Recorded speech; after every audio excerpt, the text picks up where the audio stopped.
to the planning board meeting of tonight, April 17, 2024. It's 7 o'clock.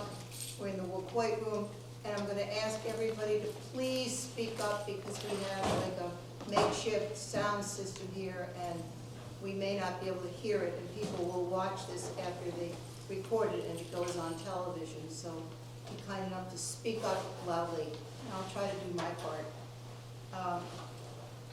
Welcome everyone tonight. We're not being broadcast live. We're on a camera, as you see, and some sound equipment.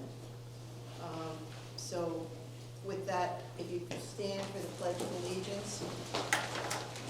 I pledge allegiance to the flag of the United States of America and to the republic for which it stands, one nation, under God, indivisible, with liberty and justice for all.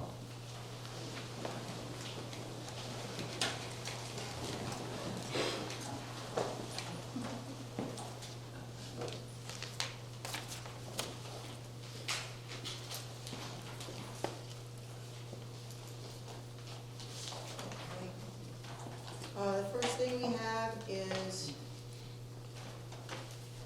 approval of the minutes. We have the April 3rd, 2024 minutes of the meeting. Does anyone have any edits or changes? Hearing none, I take a motion to approve the April 3rd, 2024 minutes of the meeting. So moved. Second.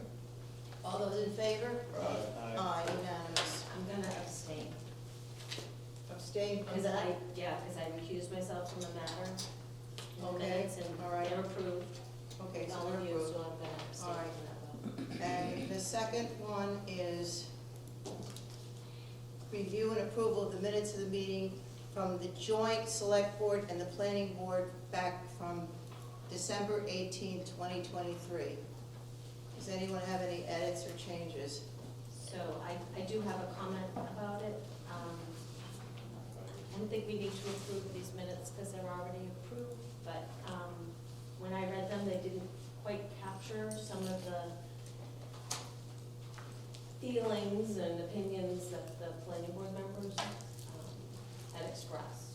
So I'm wondering if we can have our board secretary watch the video and do a set of minutes for us, kind of in the way that we're used to seeing. I just And think that recording secretary does minutes a little differently than ours, and I'd be more comfortable with our recording secretary doing it. does anybody second that? I abstain, I was there. You weren't there. What about you? Second. You second it?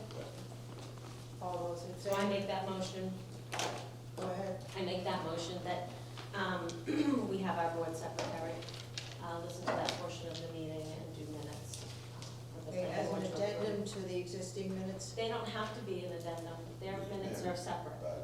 Okay. All those in favor? Aye. Aye. Okay. So granted, so approved. Next. We have public comment.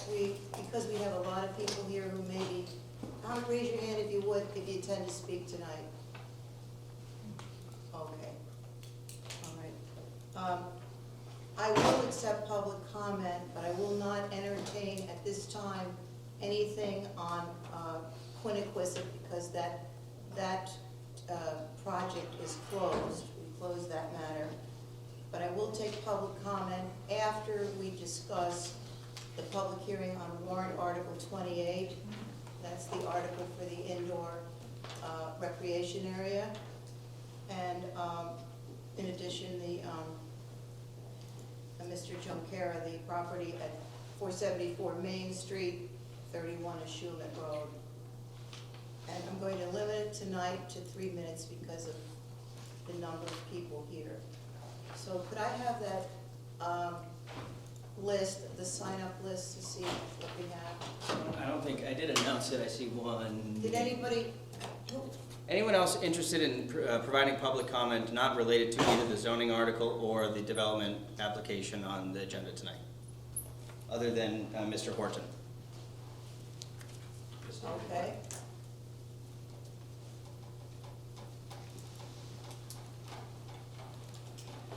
David Horton, if you'd come up and give your name again and your address. And speak loudly, please. Good evening, David Horton, 43 Old Colony Drive in Mashpee. This is in reference to the sewer, In reference to what? in reference to the zoning issue over on Schuman. I think it's related to the development application on Schuman Road, Madam Chair. That public hearing, sir, will open at 7:10, Yeah. at which point the hearing will be open and testimony on that specific matter could be accepted, so the chair will call you up at that appropriate time.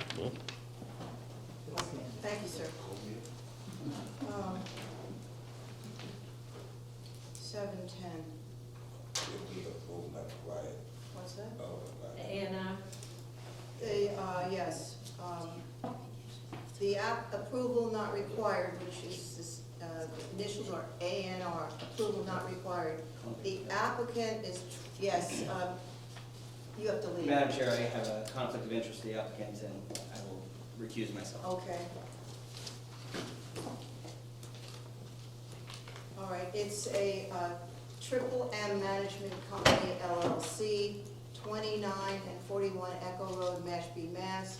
Assessors map 1939, 29 and 19-3-841, 2 lots. The purpose of the request is to combine the parcels into one to become Lot 1A. Okay, we have a drawing, we have the notice of application. We have the letter to our town planner, authorizing Matthew Costa or a representative to speak on this. Triple M is not in arrears of any local taxes. We have something signed by the town treasurer. And we have, excuse me, we have quitclaim deeds conveying these 2 pieces of land to Triple M Management Company.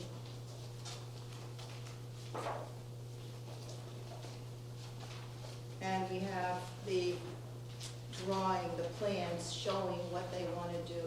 Do we have a proponent or engineering coming up tonight? Yep, Yes? Okay. I'm Jake Fricky with Cape and Islands Engineering.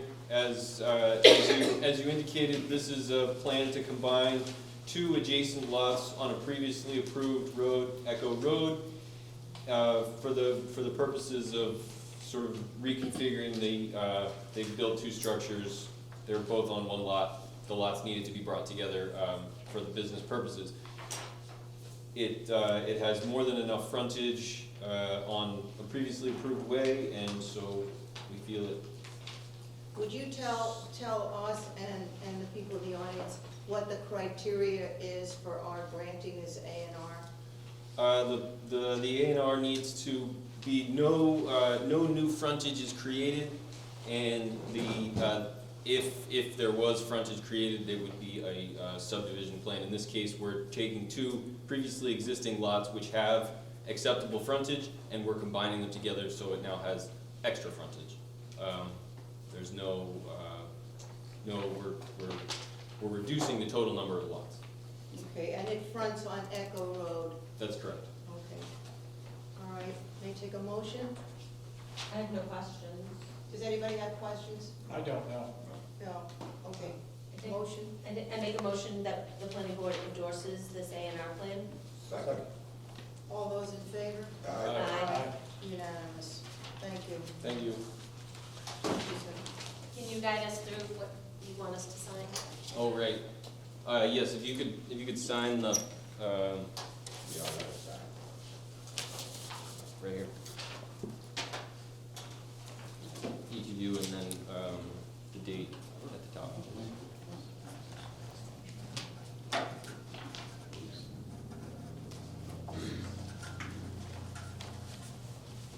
So do we put date approved and date signed is the same, It's the same, yes. and it's today?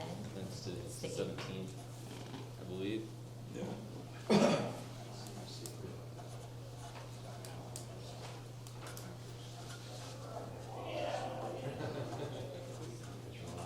And Karen signs over top one. She's the chair. We have to sign this one too? Do you want us to sign No, that? just the Mylar, please. Okay.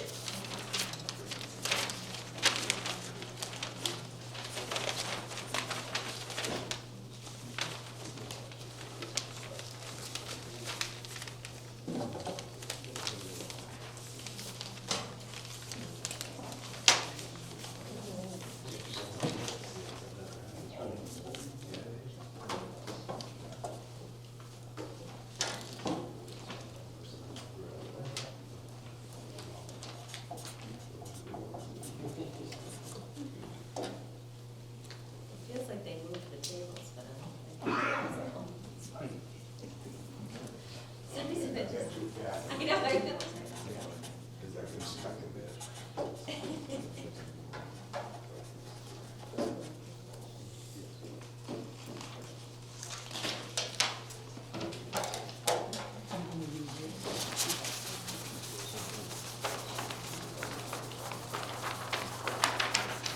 Oh, let's get that in. Oh, there it is. Thank you all.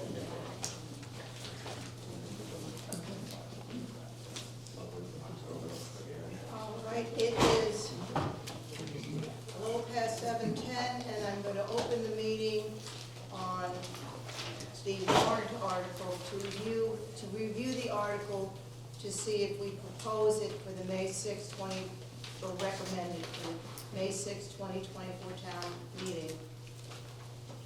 To review the following zoning articles proposed for action at the May 6, 2024 town meeting. Warrant Article 28, to see if the town will vote to amend Section 174, B18 of the Mashpee zoning bylaw table of use regulations.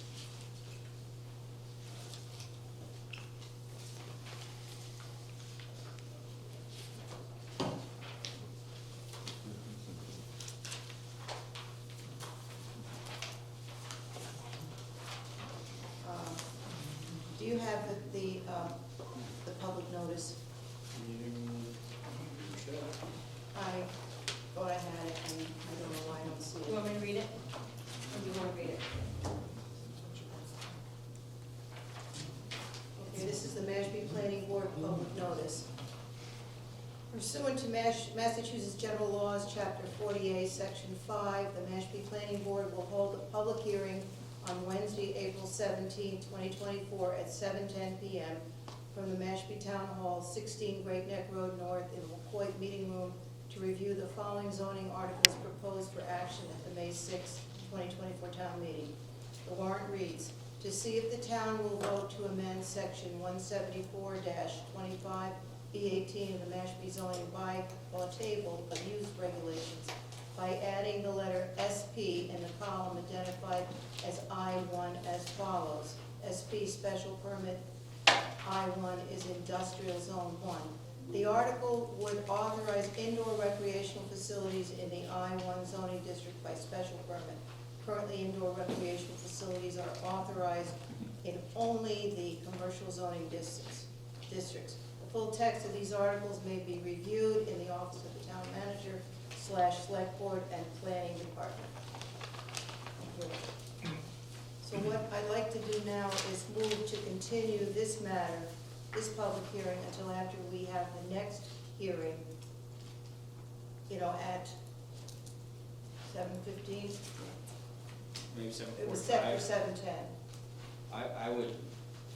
I'm assuming your intention is to get to the Come back. next I'm gonna public come hearing back and come to back this to this item. Yes. I would imagine you might need more time than a few minutes, so I would continue, I would ask the board to continue that hearing until 7:30. 7:30, 7:45, or something like So are we gonna, Okay. what public hearing All are we right, doing we're going first? to go to the 31 at Shumet Road, And then keep that open? and then No, we're gonna keep this open and continue it and come back to it. So we only need 5 minutes to open up the other hearing. So, I would make a motion to, continue this meeting to today at 7:20. Second. But how can that work, Mary? Because we have Well, this, which one are you gonna hear first? we're gonna hear the bylaw? Shumet Road, Okay, we'll come back to this warrant. Okay, So so I'd how like long to will the continue Shumet- this so we can finish or do the Shumet Road one till 7:40. yeah. okay. it's going to take some time. All those in favor? Well, let's do a motion. Who did a motion? Motion. I'd like to continue. Dennis, did you, I make a motion to continue this Second. till today at 7:40 Yeah. PM. Who seconded? That's it. All those in favor? Aye. Okay, so be it. Public hearing, so you, Mary and town planner will have to be excused because they have a conflict.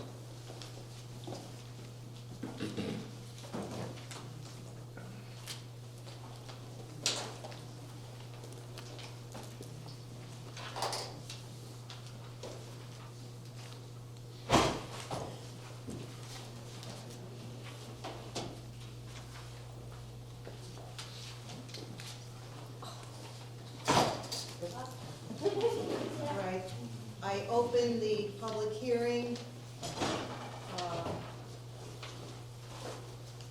on applicant Joa Junquera, location 474 Main Street, 31 Summit Road.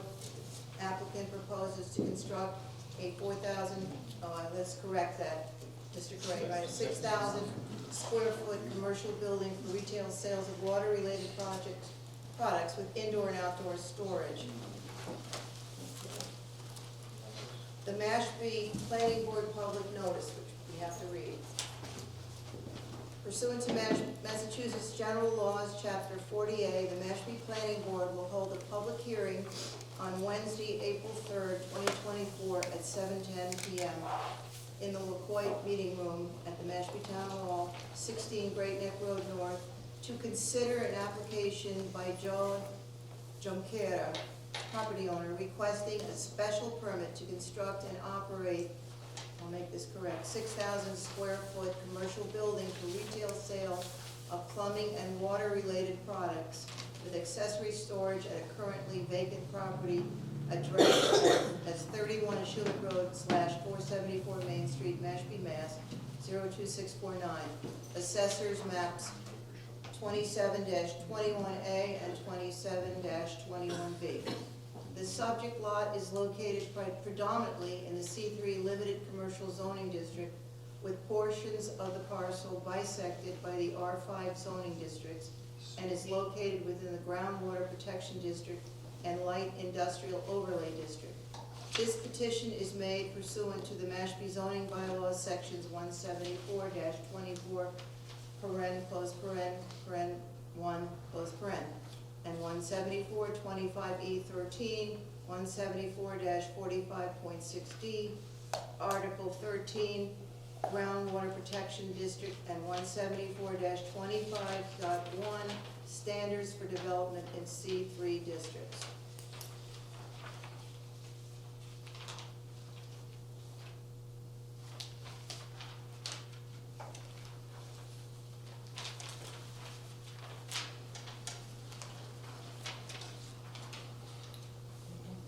Okay, I call the agent for the proponent, Mr. Corain. Thank you, Madam Chair, members of the board.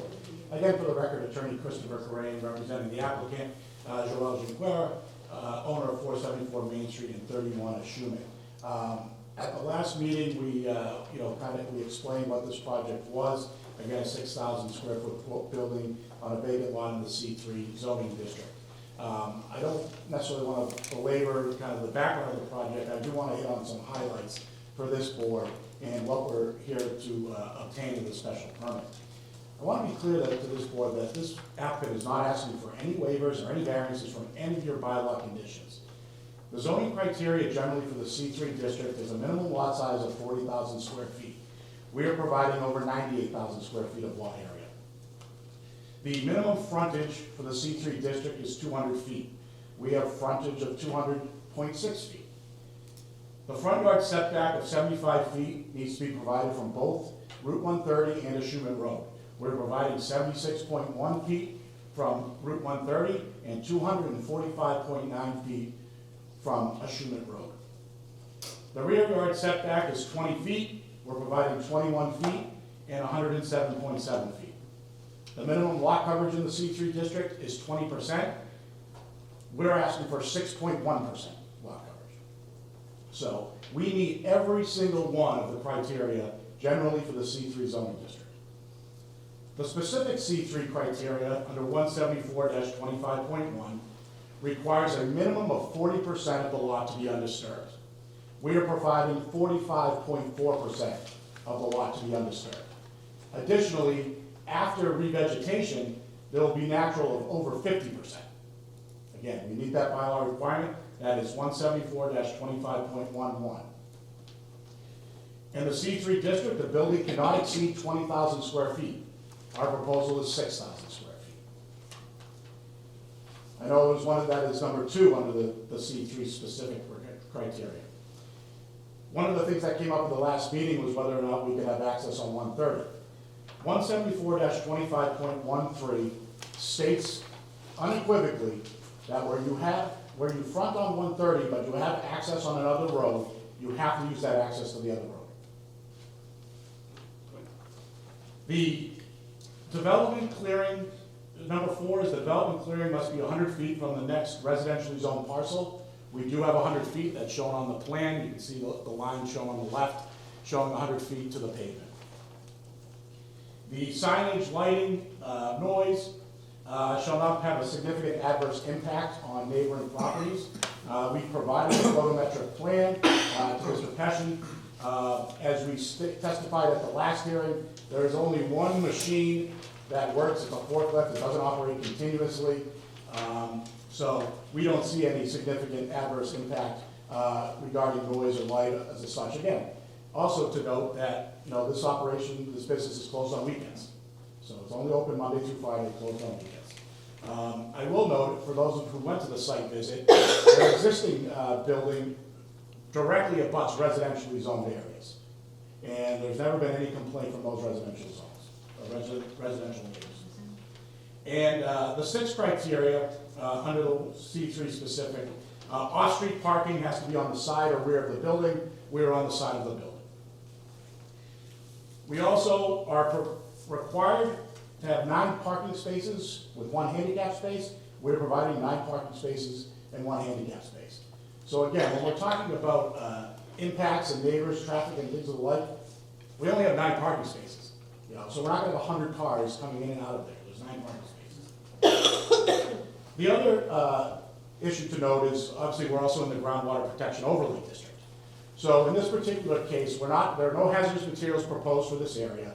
However, we do require a special permit because we are going to be 2,500 square feet or more of impervious surface between the driveway and the building.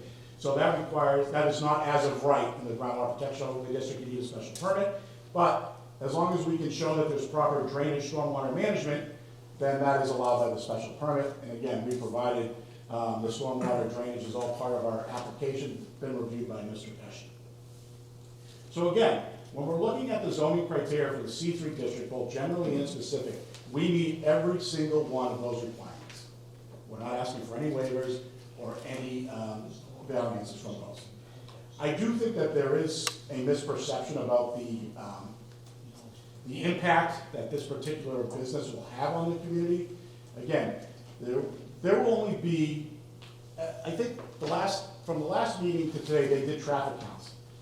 The most amount of traffic they had during the day was 12 cars, trucks going in and out. The least amount was 5, so it averaged between 5 to 12 cars.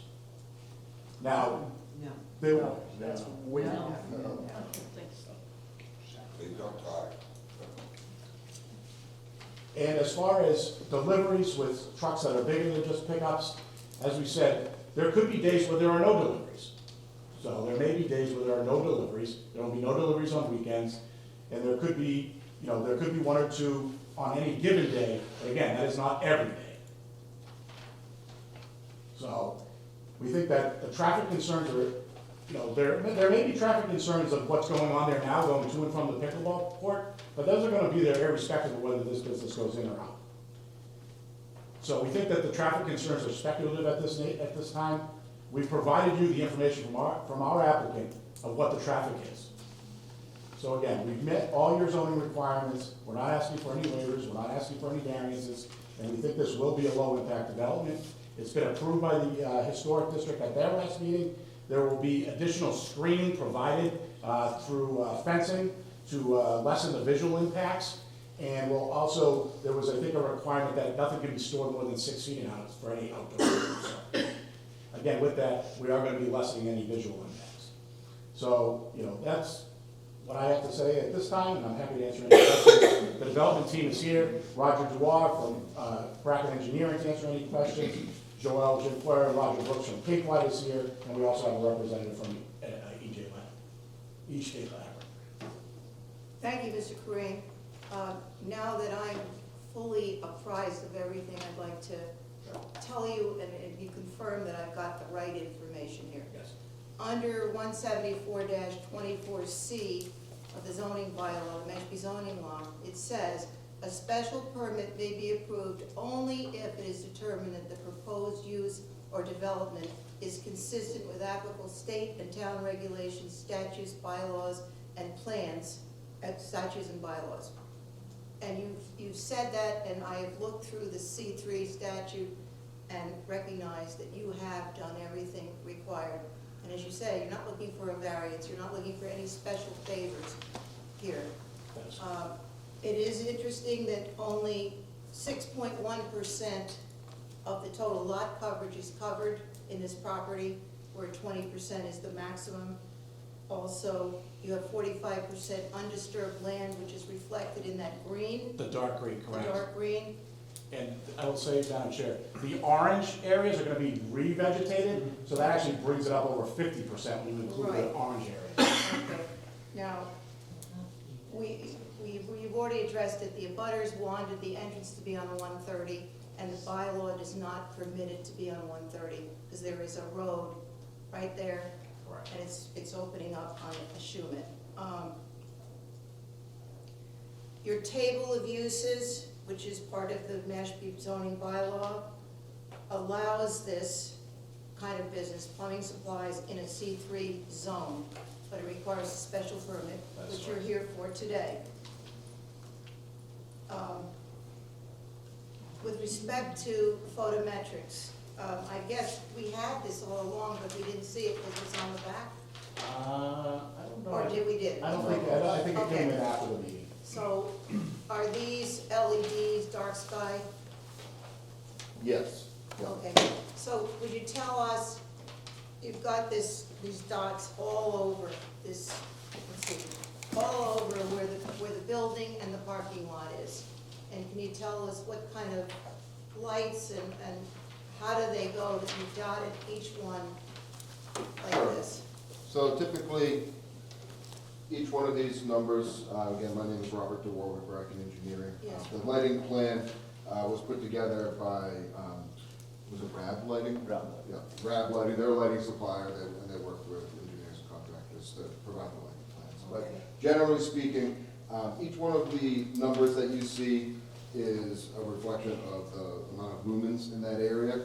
So as you get closer to the building, you'll see that there'll be some lights, mounted to the side of the building. And so you'll see brighter numbers up there. But as you get out towards the street, you'll see that it goes down to 0, and essentially, even when the building's fully lit, there's no reason to have lighting over there. There's no parking, there's no pedestrian access in that area. So even when the building is fully lit up, there's no light in that area. Okay, so you're in compliance with section 175-2515 on lighting, and any noisy or odorous activities shall be located so as not to have any significant adverse impact on adjacent or nearby residential parcels. Does the Correct. lighting comply with that? It does. Okay, Madam Chair, can I make a comment about this? sure. So I received this on, for the record, I'm Ed Pesci Engineering, the engineering consultant for the board. I received this, I think when all of you did, on the 12th of April, as one of the requests that I made in my original comment letter of 2nd of April. I think it's certainly indicative that this is lighting provided around the building. There's virtually no parking, I shouldn't say virtually, there is no parking lot lighting at all. I want to recommend something for your consideration, and perhaps the folks from E.J. Prescott would agree. I'm just going to point this out for the board, and then I'll point it out for the audience. Down here where the gate is, there's no lighting, there's absolutely no street lighting, and I would think it would be advisable to place a street light, even only a 12-foot mounted street light, parking lot light, right there at the gate for safety. Because someone, God forbid, comes running in there, doesn't see the gate, even if there's reflectors on it, and then hits the gate and gets into an accident. So I would probably want, if I owned the property, is certainly to unlock the gate in dark periods of darkness. As the owner, I would want to have a light down there. Even though your headlights would be on, it would be, I think, safer to have the gate illuminated. But the light would not glare out to So the neighborhood, it correct. would be So right there. just looking at the type of lighting on the side of the building, it drops off to less than a foot candle. God, it looks like it's 30, 40 feet away, 40 feet away, almost 50 feet away. It's down to almost a tenth of a foot candle, 0. And that's more than, this is more than 50 feet away from the edge of Schumett Road. So I would think that impact would be minor and the safety benefit would be better. So I'm just pointing this out, Rob, that, you know, right here, or right here, either side. Sure. Would make perfect sense to put something there for safety. With periods of darkness in the winter, I don't know if you need any other lighting out here, but I darn sure worry about having you have lighting and closing gates at 6 o'clock at night Absolutely. there, so. And I mean, this is, you know, their business hours are, you know, at 4 PM in the off-season, at 5 PM. at 12. Right, you can easily get move this stuff around, you need to see to move around before it gets dark, part of the day, no question. Okay. That generally is probably not what they do on a regular basis. They take deliveries, they leave some outside, they leave some inside. So the whole purpose I heard, though, was this building is bigger than what they have now, because now they'll be able to accommodate a lot more stock inside. Correct. That was the discussion, so Okay. that helps. So that condition you can meet very easily. Certainly. So I just And- recommend that one additional Yeah, light, this be approved with that. you've agreed on his peer review to take all his conditions. So Yes. we'll incorporate that in the special permit. Yes. Could you put that one back that we just had? Certainly. Yeah.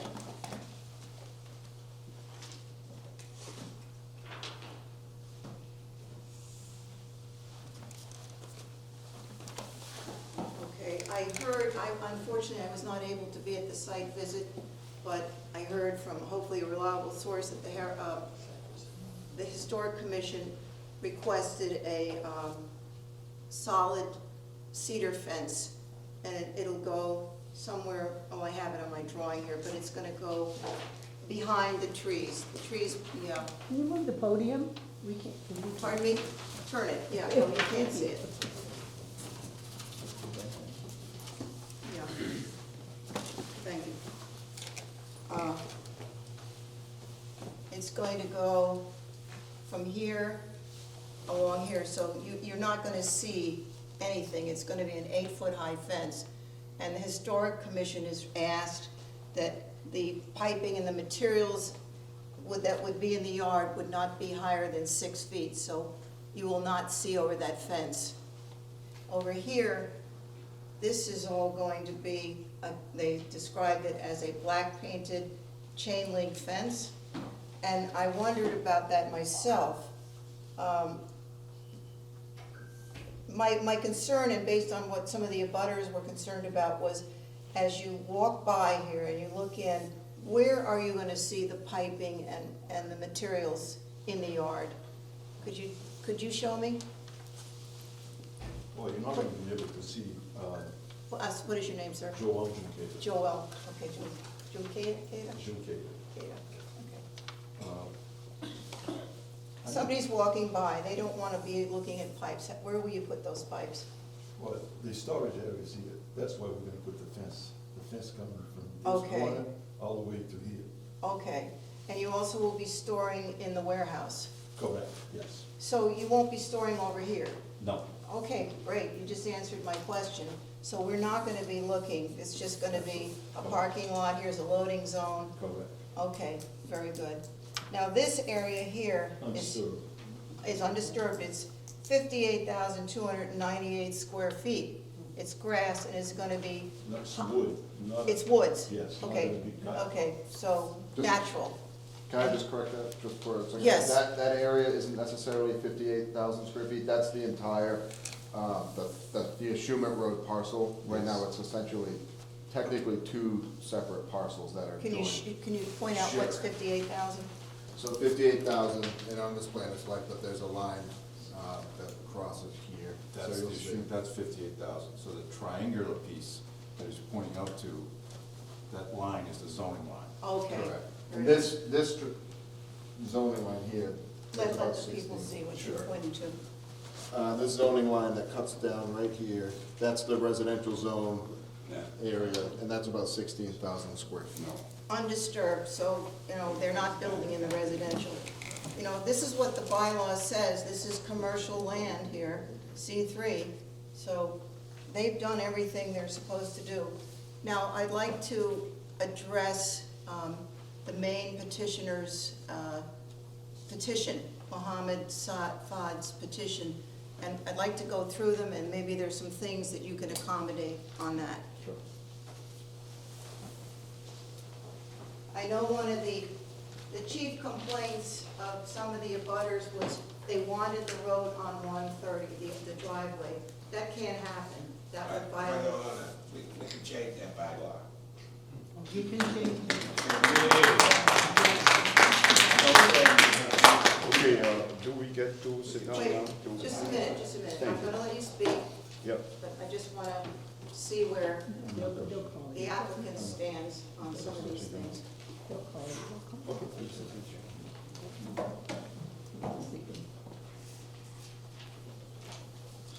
Okay, I'm looking at Mohammed Fad's petition. The asphalt parking lot is too large. What do you have to say about that? Why do you need that large parking lot? We do need a large parking lot because, well, partly it's not as large as it looks on the plan, but part of it is just for, you're dealing with contractor trucks that might be towing, you know, they might have, a lot of times they'll have like a skid steer, like a backhoe thing, or a Yeah. small excavator on it, so they need a lot of room to turn around in there, as well as the few deliveries that they do get from 18-wheelers need some maneuverable room as well. And also any fire apparatus that, All right. you know, may need. Fire department. So can you give us a percentage or some kind of calculation? Well, actually, we're not, even if you do store outside, we're not gonna see these pipes because that fence is there. Correct. And again, your bylaw only requires 40% undisturbed, and we're providing that. We're providing Right. more than that. 45% undisturbed, yes.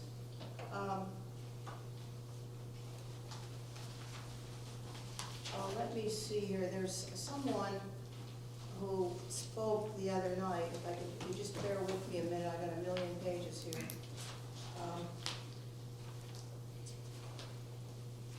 I'm looking for the beginning, okay, maybe it's here. The April 3rd minutes.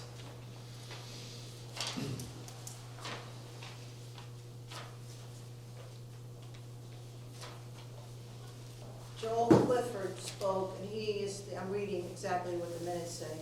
He is the president for the Old Colony Association. He's worried about pedestrian foot traffic. This is a pedestrian-friendly street with pickleball courts, a dog park, and sports field. Ashumet Road is heavily trafficked all year long. There is a bus stop right at Old Colony Drive. He would like the board to consider the entrance to be relocated, which is a moot point. But he's saying here, Ashumet Road is heavily trafficked all year long. I know there are 8 pickleball courts times 4 people playing, that's 32 people. In the summertime, it's very crowded.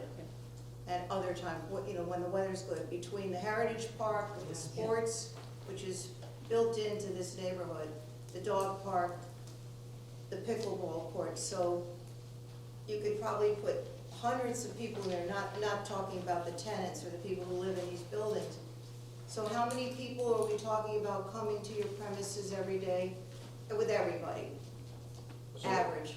So again, based on the information that's provided by E.J. Prescott, they did their own analysis since the last meeting, and the maximum amount of cars they had on any one day was 12. Wow. So even if they had 20, that pales in comparison to the number of people who are right there on that property. And you also gotta remember where we're located. We're at the very beginning of Mashpee. Yeah. So anybody who's coming to utilize this facility is not going any further than when this building is. So they're not going past the condos, they're not going down to the pickleball court. You know, they're not gonna be really picking up any speed because they have to go immediately right into the building. And they get off 130 very rapidly to drive into that parking lot. One thing that was mentioned, would you agree that you would not allow any, trailers or yard or equipment, drivable equipment, vans, delivery trucks, to park on Ashumet Road? They have to go into the yard. Yeah, absolutely. Now, because that was a problem on another, Yeah, absolutely, yeah. All Okay. parking would have to be on-site, Okay. no on-street parking. Ed, Mr. Pesci, Yes. town engineer, is there anything you wish the applicant to do before the board would vote on this matter? So I think we've talked about them revising plans to respond, their revised plans to properly and adequately respond to my previous engineering review comments, the comment tonight about the additional light at the gate. I've worked with, I've reviewed Bracken Engineering work quite a bit in the past and for the island of Nantucket. So I'm the consulting engineer for the planning and zoning boards for the town of Nantucket. And I've done a lot of review of their work. They're very good about revising things and addressing things. And then working with me to try to resolve things that may have come up that we didn't talk about. But for the most part, I have no reservations whatsoever with including that as a condition, because they're very adept at doing it. So I don't think there's anything Questions further from the for us board? to talk about. Do you have any questions, Mike? No, I think you've gone through it pretty well. It's pretty clear. Excuse me, the We're- hearing is you're still going on. You're going to speak. I heard the word you're going to vote on something before we No, I start. didn't Thank you. forget you, Mohammed. Thank you. Okay, we need to have people who are going to speak on this fill this out if they will. So I know how many people we have. So the only other thing that we talked about and that we discussed on the site that is a concern for the abutters was, what are they gonna be, the Old Colony folks, when they pull out, what are they gonna be looking at? They're not gonna be seeing the yard, they're gonna be seeing woods. Right, so when they pull out the Old Colony driveways over here, when they pull out and look straight ahead, right opposite the detention basin pretty much, they're gonna be looking at the fence, trees first, then the fence, not gonna even see the detention basin, it's gonna be behind the fence. It's gonna be down 3-4 feet below the street grade, so they won't even see it. They will see the driveway, but that's all they'll see. So I felt like we stood right here with the members of the board that were on present. Show us. So we stood right here on the site and looked towards Old Colony, we couldn't even see it. We could not see anything. There's buildings on this abutting lot obstructing part of the view too. So there's trees and buildings, and these are trees without leaves right now. Right. We couldn't even see the sign for Old Colony Drive. So I really feel like there's enough screening already provided, and they're proposing that it will provide adequate screening.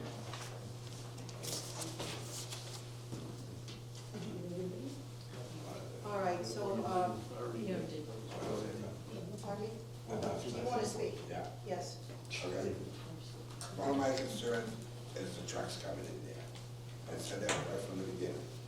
I worry about kids coming down in the summertime with their bikes. And a truck being there. That concerns me. And we can change the bylaw so you come off at 1:30. That, I mean, how that long? could be changed. It could be, but not in time for this project necessarily. You can't indefinitely delay this project. I'm worried about, I'm sticking with something. You get, there's grandparents, their grandchildren come over. They get on their bikes and they just go to the pickleball court. But they're gonna come down there and all I can dream of is a truck coming. It may never happen.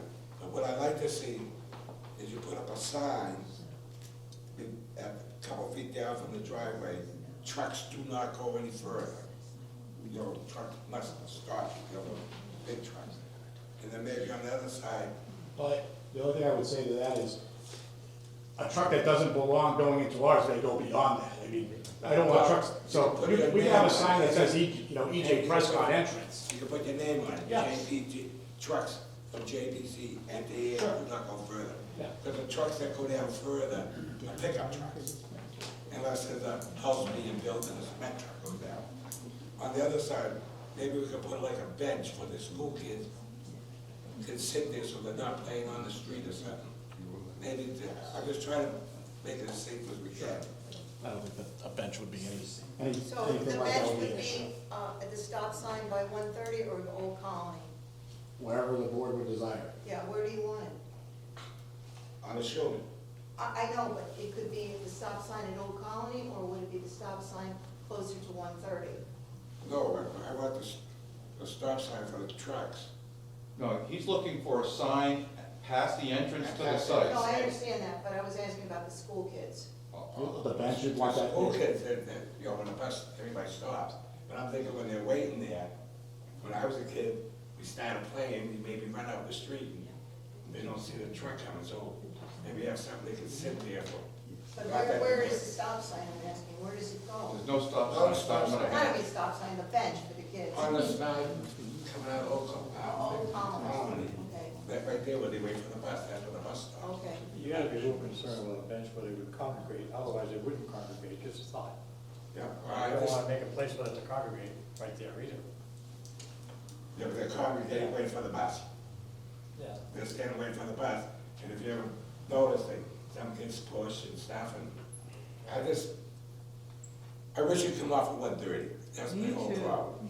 Agreed. I'm trying to make, We just don't I have mean, the you have the ability. right to do what you're doing, and you meet all the criteria. You put an 8-foot high fence, you block everything off. I'm just really concerned about, you know, the trucks coming, the big trucks. I mean, Not the obviously, I pickup mean, trucks or the 14-foot box truck that may come in, but even trucks with trailers, Well, what would work in your idea? What would you want to see? 1:30. Well, no. well, we just can't do that. The bylaw doesn't allow us to do that. Well, we can change the bylaw, but it takes too long. I mean, yeah, you have to go to town meeting. But that's what I want to see, I mean, I'm really not gonna stop this, because they have right, they're right. They meet all the criteria. I'm just asking to be a little more safety minded. Sure, And I said that at the meeting when we, when. show me a sign that says, Suggest EJ something, Prescott entrance, What that would be? maybe even a left turn only sign out of. Yeah, Out of something like this, so the truck, you know, the truck I'm stops. sure the big truck, you know, they're not gonna go past it, Right. but there may be somebody on his cell phone. Oh, shit, shoot, I missed that turn, you know, and what's he gonna do? He's not gonna, is he gonna back up again, but then, just, Okay, good, that's a good idea. Dale? Same thoughts, just the safety of the, you know, for the residents. You guys are, it's a commercial spot, but it's in a neighborhood. Plain and simple. We're checking all the boxes, but we're not checking the big box. The people behind you, you know, that's what we do this for, right? Yeah. We do it for the people, but you guys are checking all your boxes, that's great. Safety of the neighborhood. And I think, you know, So, there is a representative from EJ Prescott here, so he's obviously, listened to the concerns, and I think they'll be, aware of, try to be sensitive to, what the concerns of the neighborhood is. Rob Hanson, he's in Florida, he's on Zoom. Rob, speak up, because the sound system is awful. Okay, how's this? good. Good, Can you hear me? yes, Yes? yes. Yeah. Oh, okay. Yes, I went on the site visit. I heard a number of residents voicing their concerns and wishes, and the truck safety is a key issue.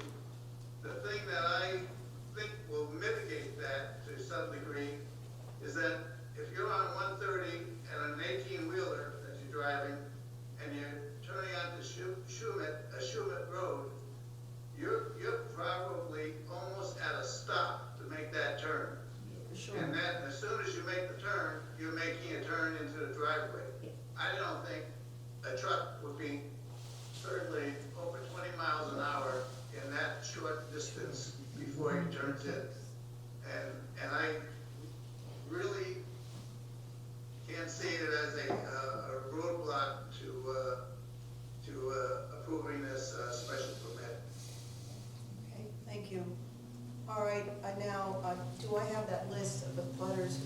speak again. Okay, one thing I would ask is, try not to be too repetitive. I'm giving, where is that clock? Oh, do you know how to run that? No, I can Who does? try You wanna and just figure it give- out. You wanna just tell me when 3 minutes are up? Okay, everybody has 3 minutes, so be succinct and say what you wanna say. Yes, sir, ma'am. I didn't know I needed to put my name on a list. Okay, what is your name? Michelle Brum. Michelle, what's the last name? Brum, B-R-U-M. Okay, Michelle. You're in a butter? I am. So we just have 5 people speaking tonight, is that right? Okay.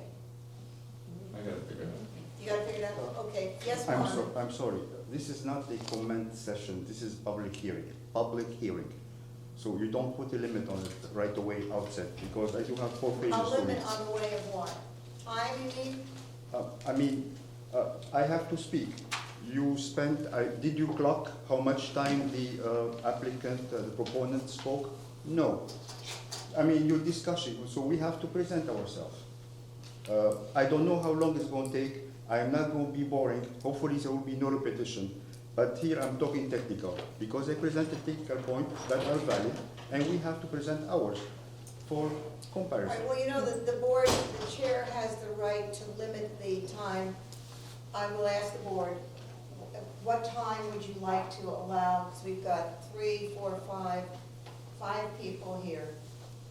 How many, 5 minutes? 5 minutes, please. All right. 5 minutes, would that be satisfactory, Mohammed? I have four pages. I'm going to go into them. I'm not blah, blah, blah, blah right away. There are people who do that professionally. No, I'm going to speak slowly, clearly, so we get, there are numbers and stuff. I could summarize a little bit, but I cannot go over stuff. 4 or 5 points. It's not If like. I gave you 10 minutes, I would be able to give everybody 10 minutes, and that would be like 10, 20, 30, 40, 50 minutes. It's a public hearing. It is not a comment. A comment you have the right, but not a public hearing. You have, we did not clock the proponent time. Did you clock it? How much was it? 3 minutes? No. We're not clocking. They express themselves totally. We express ourselves. He's been setting a plan, so he has to have as much time. It is as he okay. can have. If anybody wants to give up their time to speak, give it to Mohammed. Okay.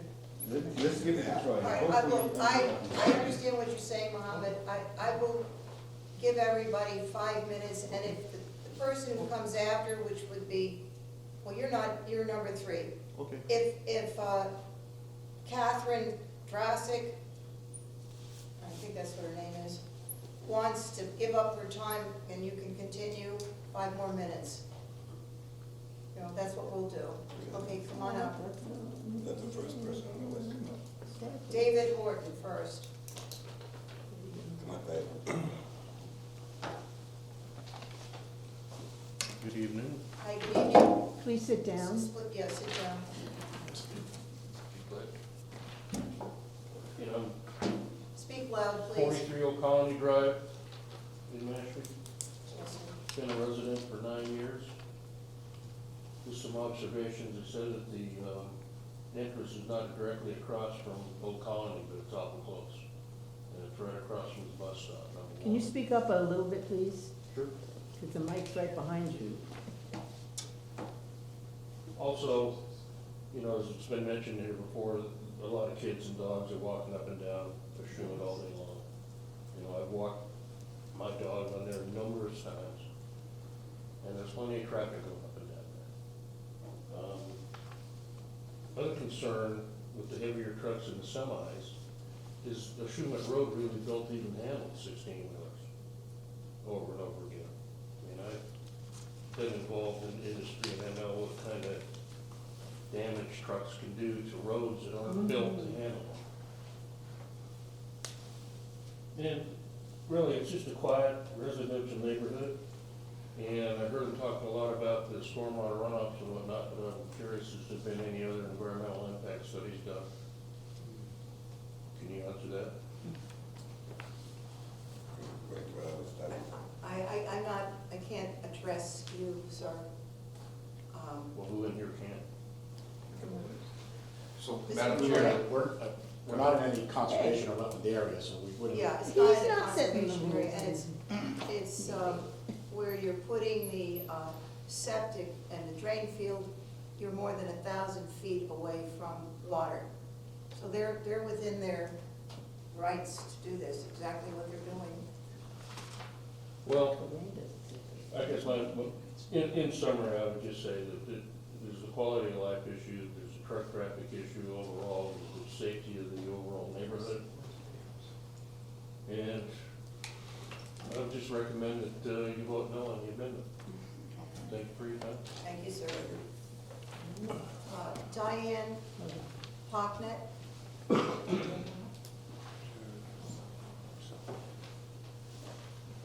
just making a note of the start time. Oh, thank you. I am going to read, this is Diane Hoffman, I live on 2 Ashumet Road, my husband Leonard is with me, he's a lifetime resident, we are at the beginning of Ashumet Road.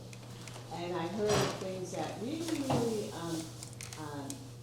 upset me a little bit, because I'm thinking, yeah, we've heard about the legal rights and the zoning laws and all of that sort of thing, but I expect you people on the planning board to also think of Mashpee and the people that live there, and the neighborhoods, and the children.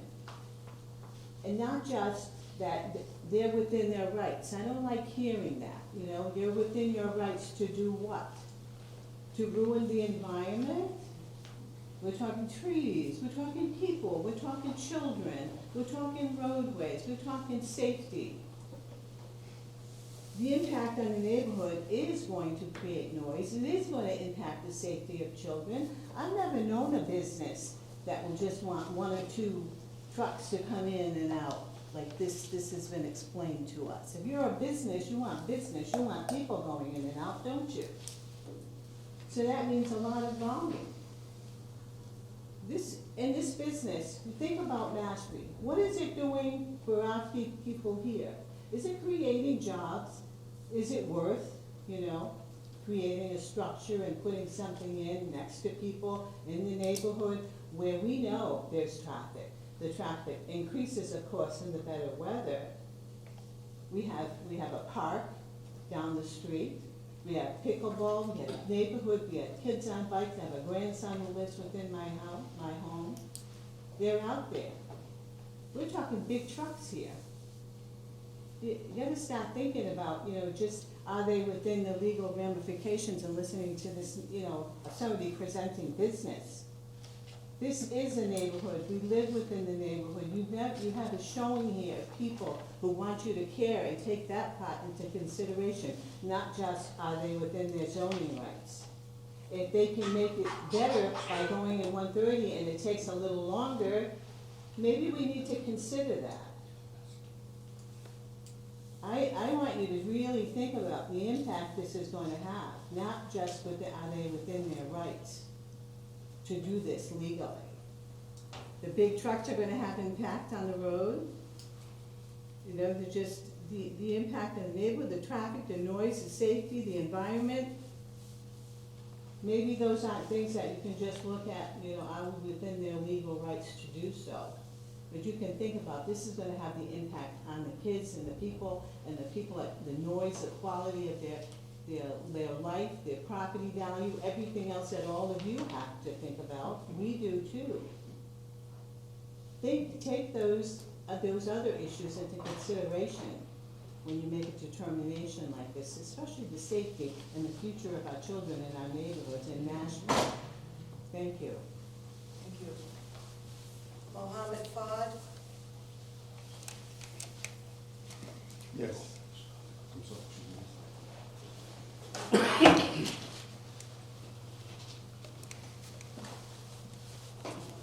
have added people's names to petition, not added, people have added their names to the petition, the same one. We totaled quite, and I have copies. I'm having trouble hearing you, Mohammed. Speak The up, petitions that Yes. I presented the first time, Yeah. part 1 of the public hearing, we have added people, more You have people added coming in. people to it. Yeah, it's like we go one person, So basically, this is how much. Is we it can the do. same thing, but with a couple? Yeah, one same person? thing. Would you like to hand that out to the Yeah, board? I would hand it if you want, yeah, I don't want to spend the time, too Here, much. just give it to me, I'll do it. Thank you. Thank you, Mr. Ray. Patient.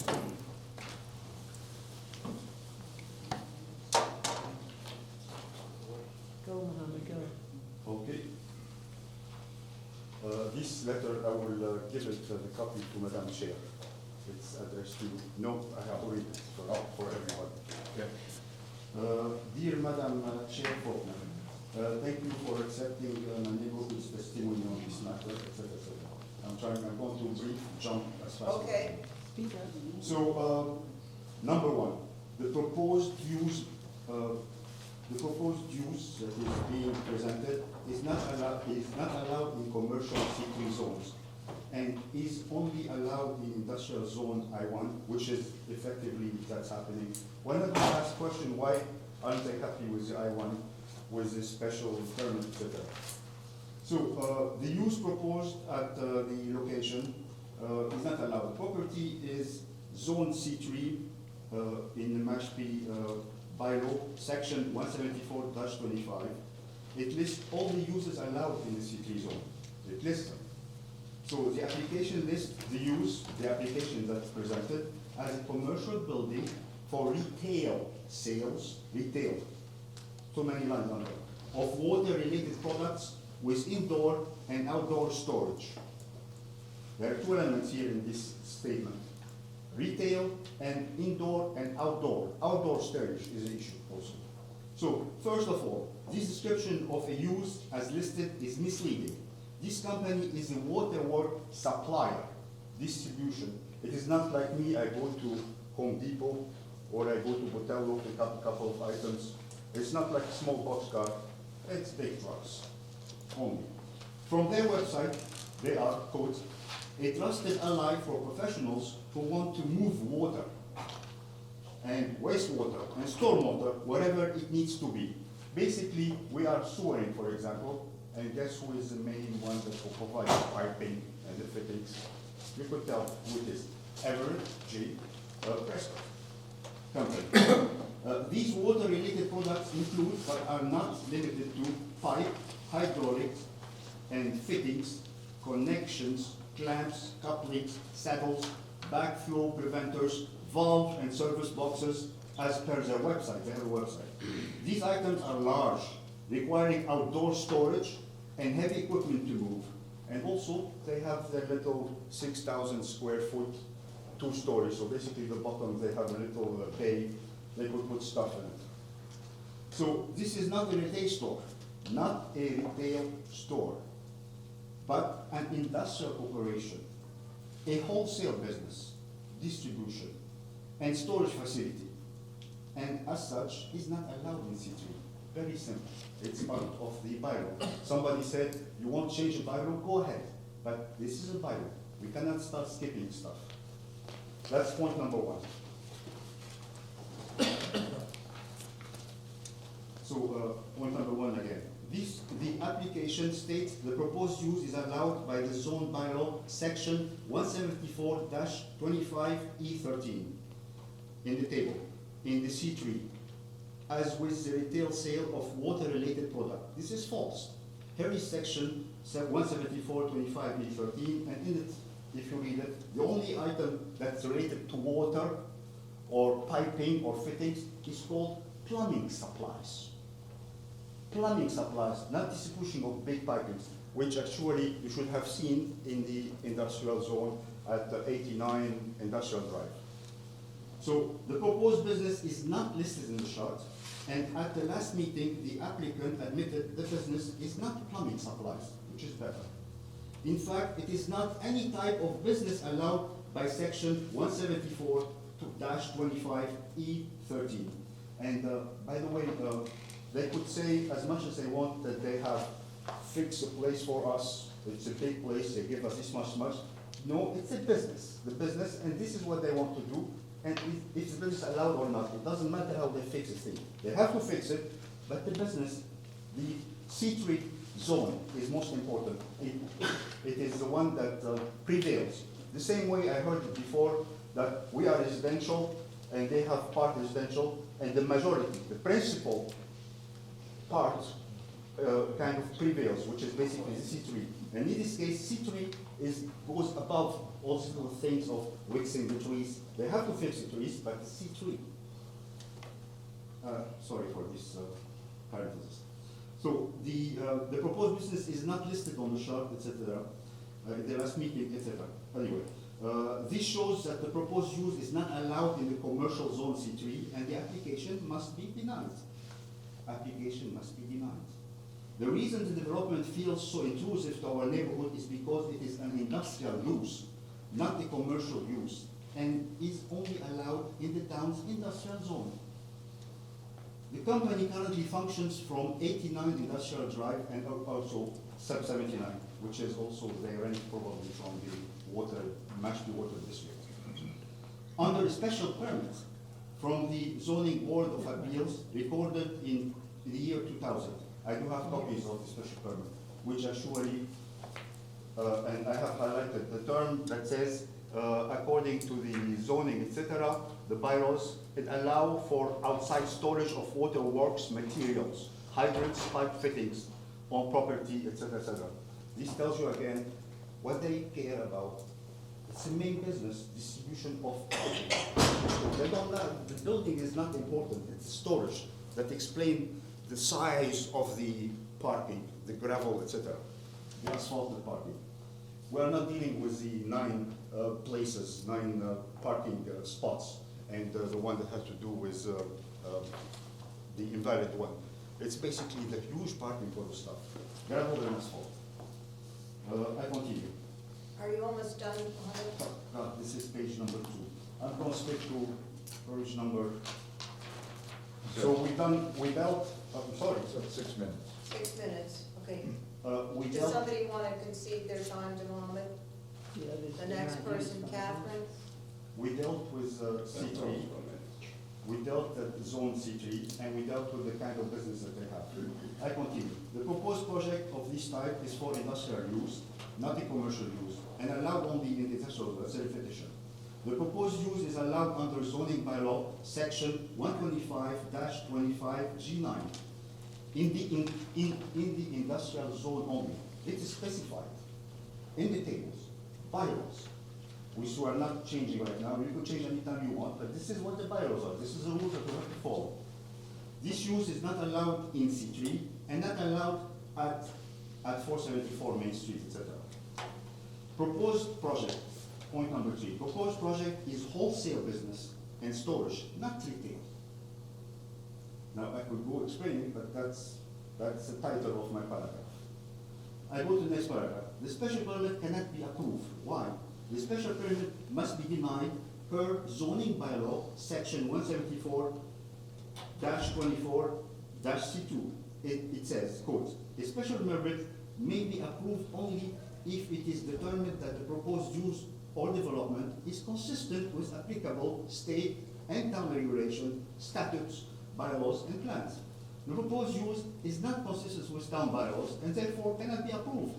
Furthermore, the entranceway will have a significant adverse impact on neighboring properties and be detrimental to our area and neighborhoods.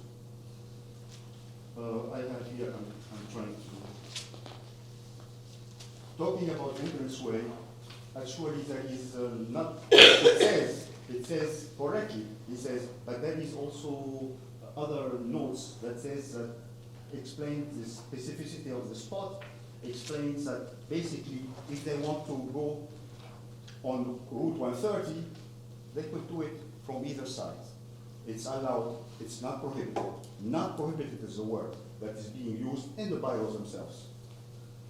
So a special permit may be used only following the procedures specified by the general laws and may be approved only if it is determined that the proposed use or development is consistent with applicable state and town regulations, etc. How much time do I have? Just this is, I only to ask a question. I'm almost done. Okay. Another paragraph. I have 1 page left. The project that does not comply with the requirements of the groundwater protection district and cannot be approved as the project cannot be found to be in compliance with town regulations and cannot be found to not have an adverse impact on groundwater quality. So the amount of proposed impervious surface, the sum of the building, the asphalt area, and the gravel storage area does not comply with the zoning requirements for the groundwater protection district. Zoning bylaw, and this is the paragraph, zoning bylaw section 174-80 allowed uses in the groundwater protection district. F, land uses which result in the rendering impervious of no more than 15% or 2,500 square feet of any lot, whichever is greater, except as permitted under law. So this is the violation. Zoning bylaw section 174-81, prohibited uses in the groundwater protection district, and paragraph N, article N. Land uses which result in the rendering impervious of no more than 15%, etc., etc. The same applies to the petition. The project does not comply with the requirements of the groundwater protection district and should not be approved. The application must have a water quality report, a stormwater plan, and planting plan. We haven't seen nothing. We have just heard that, okay, we're going to do this, we're going to do that. Even they have the color orange for the whatever they want to plant, but we don't see a plan. So per the zoning bylaw, other items which are required for this application, so the application is kind of incomplete. Water quality report per 174-27, and also stormwater management plan and design, which conforms with the requirements of subsection 174-27.2.b.3. And 3, a planting plan in compliance with section 174-31, footnote 14, which states, where such area, the required buffer area from roads and sidelines, is not naturally wooded, it shall be suitably planted with, and you understand the gist, basically. There is no plan, they don't have those 3 items. So access is allowed from Route 130, and this is the juicy part. That's the juicy part, that to do why the access is allowed from Route 130. When the special permit for the corner lot, 470 Main Street, everybody knows it because they purchased it, the rest of the parts, but you could see the green thing, whatever, corner lot. I repeat, when the special permit for the corner lot, 470 Main Street, Assessor's Map 27, Parcel 21, was approved by the planning board, the 3 lots, which are purchased currently, which constitute the proponents, whatever, were considered all together, which means, and 470 Main Street was required to build a driveway from the corner lot, 470 Main Street, from its parking lot onto this project's property, which is 474 Main Street, we're talking about, to provide access through the existing parking lot to Main Street, Route 130, exit through Route 130. So as to not violate the distance requirement between driveways entering onto Route 130 and the provisions that, look, this is becoming a response gibberish, we have to talk science, measure the stuff. We have a professional engineer, town engineer, he could certify that this is correct English. I continue the statement. All right, you have to wrap it up, Mohammed. I am almost done. So the intent of the whole opening of the way the original, the person that has the compound at the corner between Ashumet Road and 130, the intent was, in effect, to create a shared parking lot with shared access from Main Street. This entrance way should be used to access any proposed development at 474, etc., etc. So I would like to thank the planning board for their due diligence in reviewing this application and for protecting the Old Colony and the Ashumet Road neighborhood. And by the way, the fence, sorry, before I forget, the fence. Somebody said they're going to put on the edge is something called a painted black chain link fence. We have accepted the issue. It has to be wood or across, standard wood. No chain link fence. It's not nice. I have here copies of the special permit that were issued in the year 2000. The company, AJ Prescott,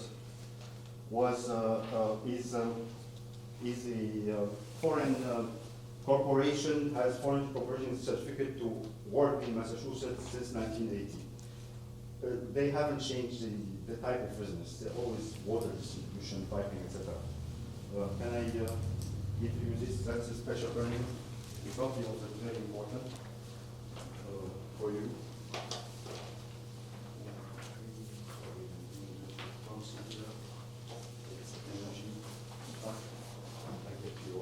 You need one cup of coffee coming up. Thank you. Sorry, Rob, you're away from here, sorry. Do you have the letter that you just read? Oh, yeah. This letter will go right away. I have to sign. Did you make any copies? No, one copy to chair. You have the ability to copy and get as many to everybody. I could email. That's no problem. All right, that's perfect. Is the contents the same as the initial one you gave, Mohammed, just has? No, this petition is something, this is more going in depth. Talking about what he read from. Oh, yes, we could. Yeah, this we want is the exactly, copy this of is, this is what you need to make decisions in a scientific fashion.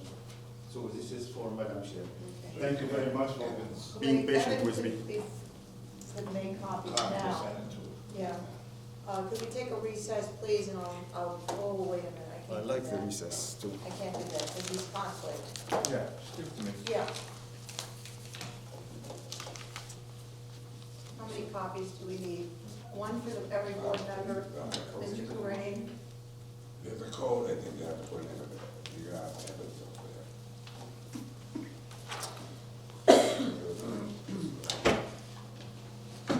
This is the story.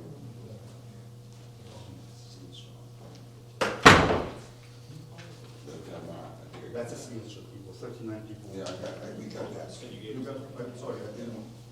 Yeah. This is all, thank you very much, we save on paper, thank I you. have two things, I have a decision and this. Yeah, this is more important, this is decisions for your record.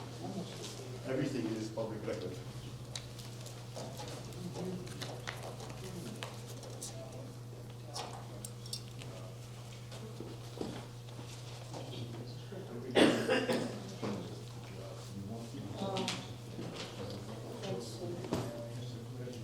Oh, we have,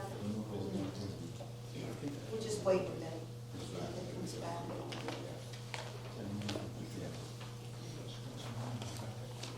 We're in recess.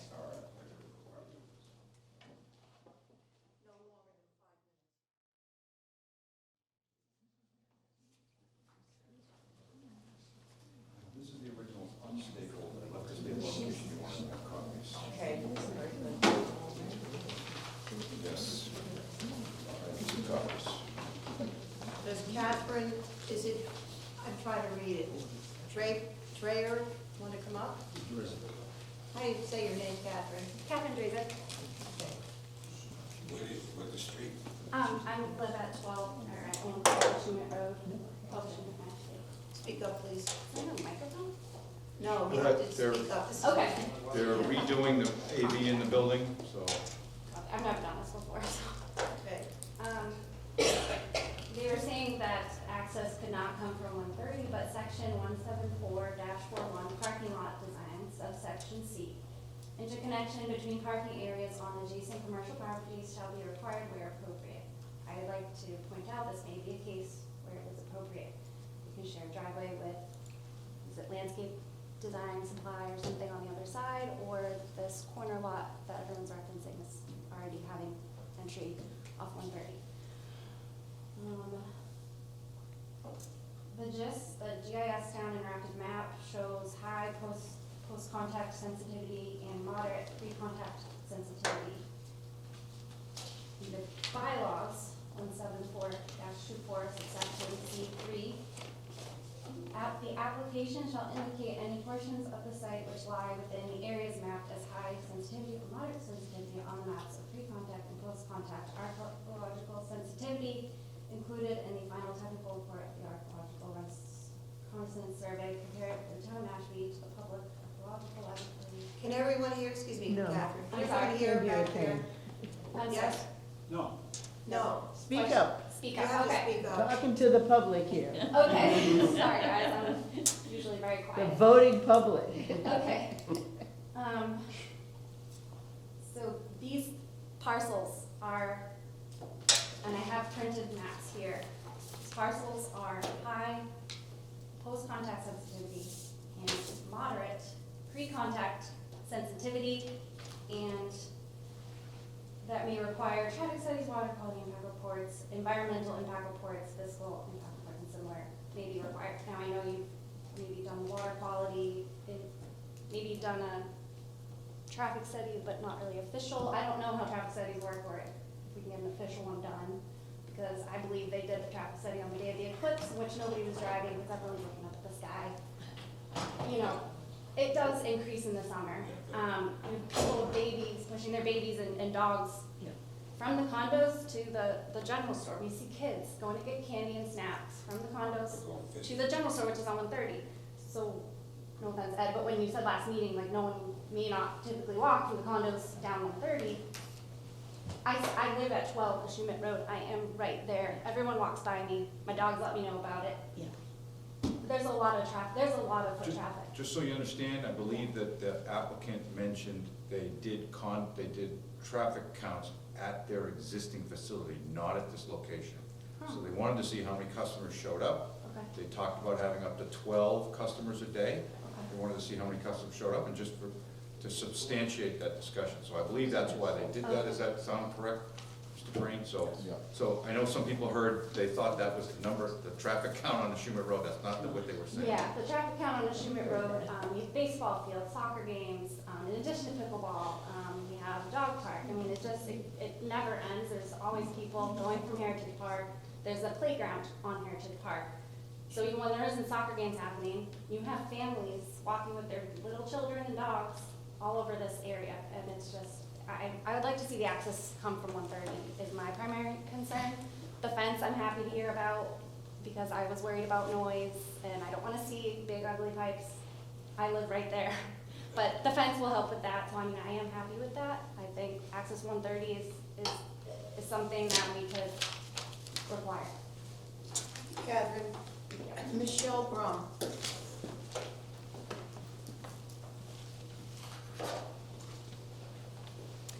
I hope I can talk loud enough. Perfect. My name is Michelle Brum. I live at 96 Old Colony Drive.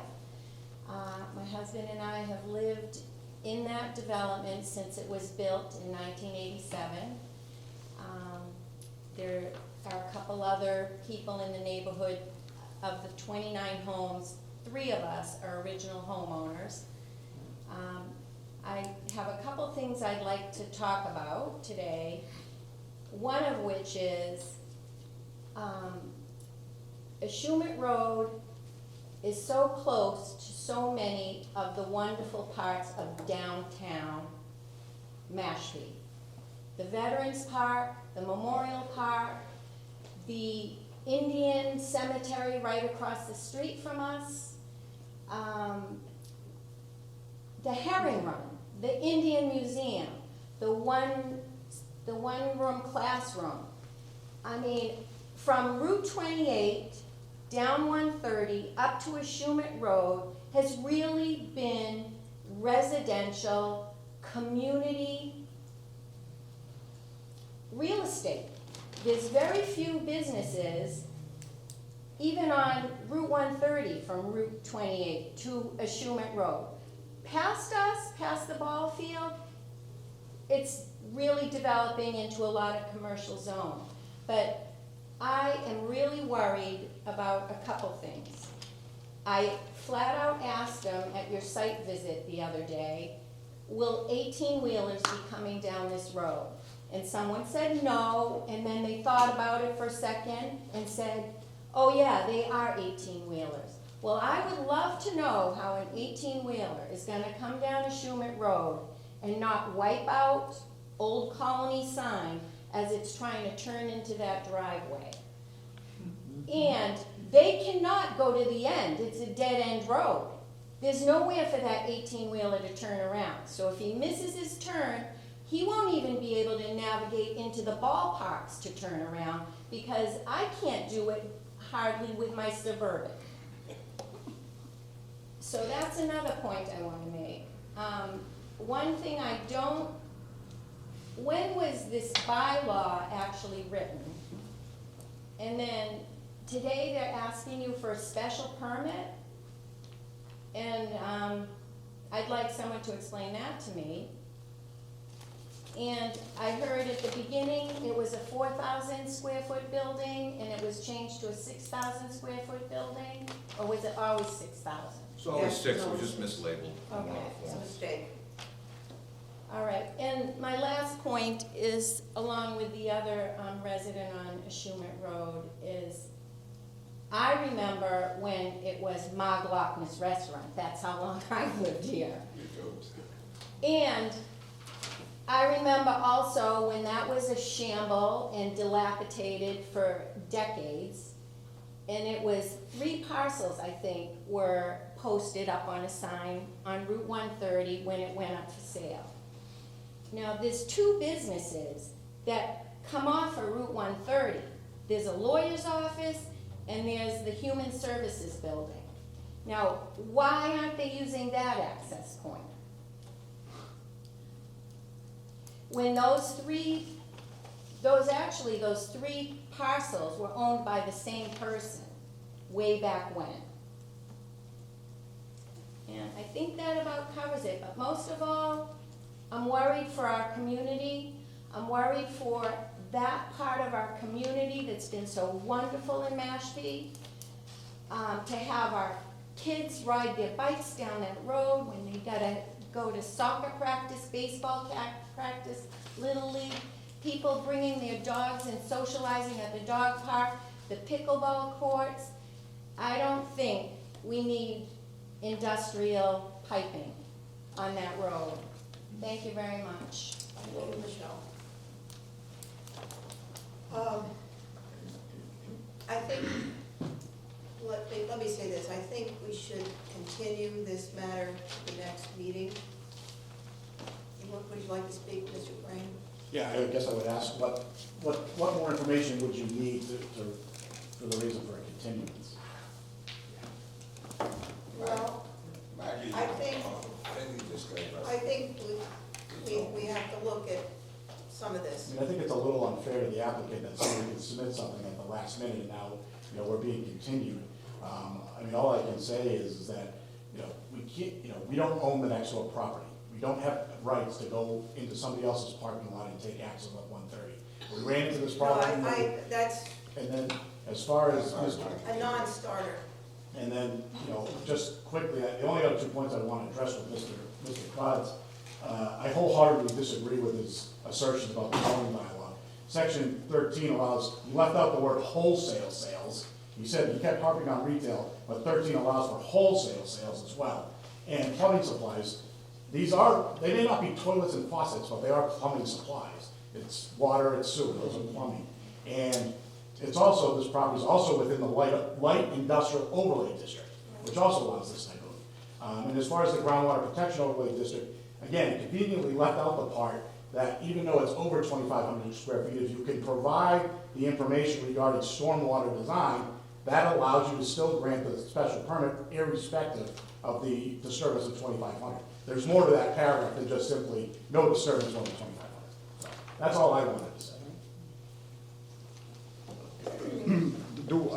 Are we continuing You can't discussion? talk there. You can't talk, you've spoken. I think we need to figure out what we're going to do here. We haven't closed the public hearing at this point.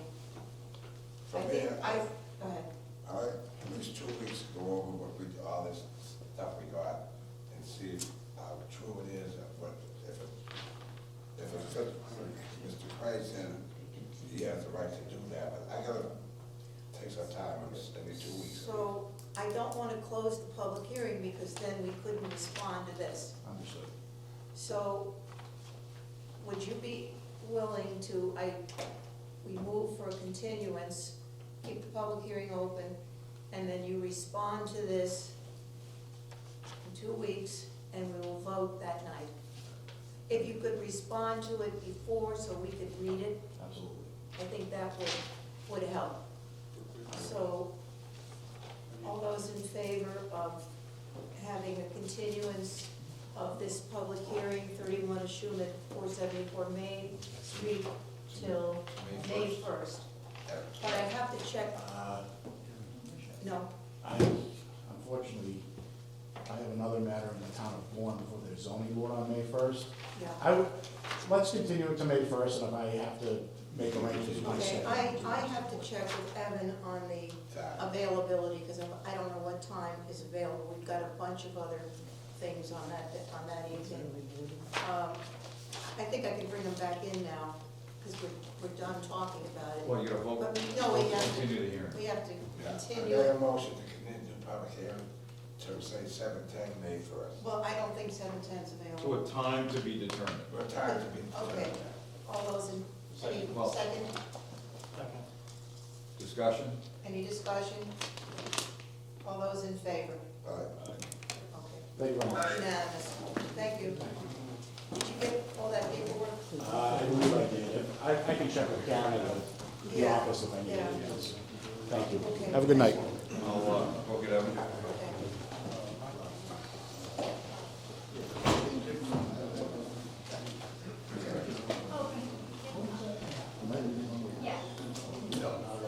Thank you.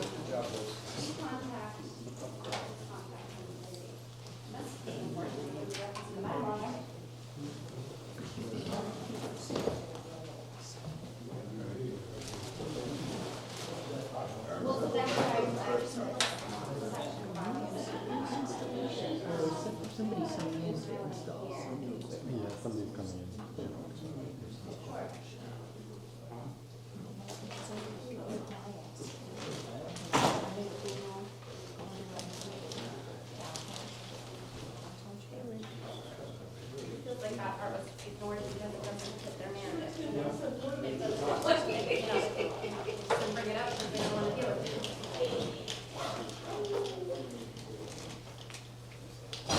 Are you okay? I guess that. Okay. Okay. No problem. I didn't mention when I went to the meeting, the field trip.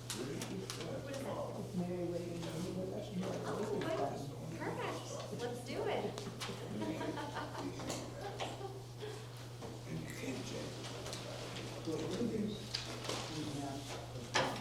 This is an interactive town map available to the public, also known as JIT. Okay, I'm going to open the public hearing. We continue. Well, actually, Do I believe? no, it's, we're going to the warrant. Oh, wait. Interactive town map. Evan's here. Yeah. Do you have to wait a minute for it to load? Load can you guys? Ed, I'll go to you next, okay, if you wish. Yeah, there's a couple items that I can maybe answer or go through. Okay, well, let me just wait.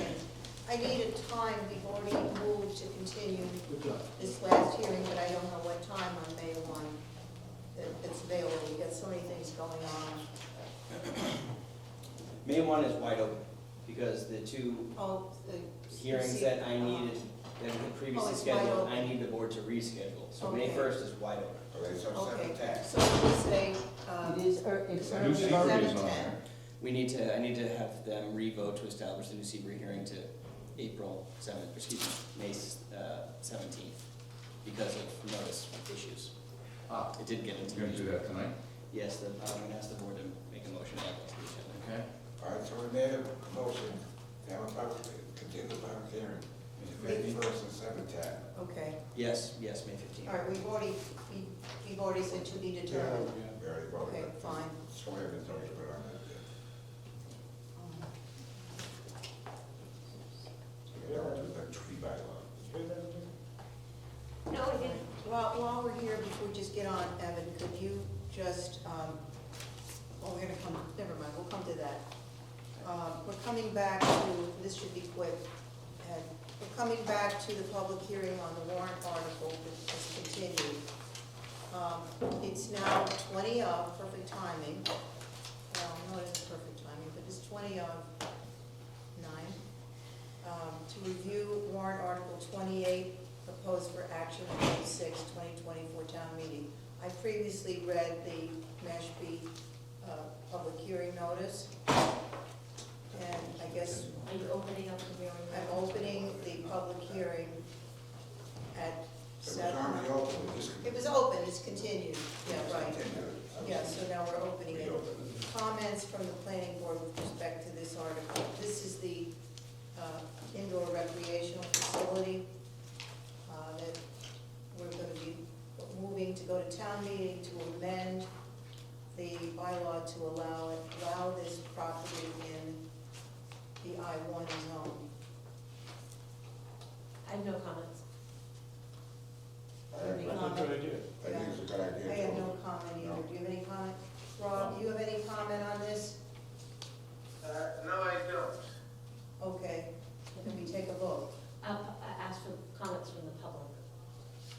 Is Any the public- comment from the public about this warrant article? It's about the recreation facility. Is it on Echo Road? Well, it's, the warrant article came about because of a development proposal contemplated on Evergreen Circle. Evergreen Circle. But again, the article applies to the entire I-1 zoning district, Correct. not a singular property. Right. And can you show us again where the I-1 is on the map? It's the purple areas. And there's a little bit up there. Yes. So it's just gonna allow indoor recreational facilities? Correct. Okay. Does anybody wish to speak for or against on that? No comment. Okay, take a motion. I make a motion to close the public hearing. Second. Any discussion? Aye. All those in favor? Aye. Aye. I make a motion to recommend town meeting approve this warrant article. Second. Is that right? Yes. Any discussion? All those in favor? Aye. Unanimous. Easy sneezy. Rob, did you vote? You can vote. Oh, you can't vote, I'm sorry. I don't think I can vote on this. No, that's correct. All right. All right, thank you. Ed, do you want me to go over your invoices? So there are two items, Madam Chair, that I'm on the agenda for. One is the board engineer report, for Yes. project reviews and inspections. So I'm preparing a review for the new Sebring project, which I just heard from Evan, needs to be rescheduled on the hearing agenda calendar to May 15th. Right. Which is great for me, gives me a little more time to finish Yeah. writing, but I did make a site visit down there. It's a vacant parcel, there are a couple of existing dwellings on the parcel, on the property, that they're building around, essentially, but they're proposing a new, small, single-family dwelling subdivision, and I'll prepare a report for that prior to your May 15th, probably a week before. I'll try to get it done in the next week or so, Okay. just to get it out of the way. But yeah, there are no other inspections. I have prepared and done inspections for the zoning board out of Evergreen Circle. Ironically, not talking about Evergreen Circle, but that's the only one. So I don't really have anything else there. I wanted to stay here and just do two things. One was to answer any questions you may have on the invoices that Evan's had a chance to look at. And I would stay, if you'd like me to, if you needed to address me on any questions you may have when you deliberate on the Quiniquisette Road, the 75, Quiniquisette Road, the Cranberry Point project that you're about to continue your deliberations on. Okay. But then after that, I was gonna ask you if I'd be okay if I would depart. Because I'm traveling in the morning and I'd love to get out. Yes. I think you can depart. I'll go over your invoices now, we'll see how Okay? the board feels. Okay, the invoices, we've got Country Club Estates, construction inspection services, engineering professional services, June 24th, 23 to March 25, 24. Make a motion to approve the invoice for payment of $4,108.10. Okay, second, okay, all those in favor? Aye. Unanimous. Second one is Cranberry Point Willow Bend, 275 Quiniquisette Avenue, engineering review services, engineering professional services, June 24, 23 to February 24, 24. Motion? I make a motion to approve the payment of this invoice for $3,312.48. Any discussion? All those in favor? Aye. Invoice New Seabury Phase 4 and others, construction, inspection, and project review services, engineering professional services, March 25th, 2023 to March 25, 2024. Make a motion to pay this invoice for $1,749.64. Second. Any discussion? All those in favor? Aye. Unanimous. Aquay Highlands Construction Inspection Services. Engineering Professional Services, November 1, 2023 to March 25, 2024. I make a motion to pay this invoice for $927.88. Second. Discussion? Hearing none, all those in favor? Aye. Unanimous.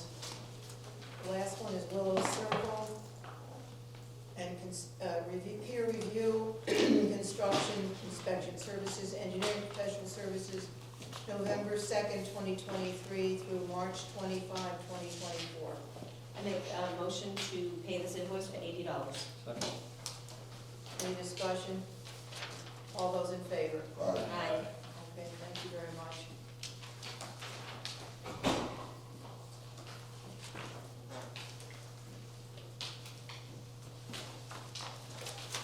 Okay, so, did we finish the warrant article? You did? Yeah, we took the vote to recommend it, so that's Okay. great. Okay. New business.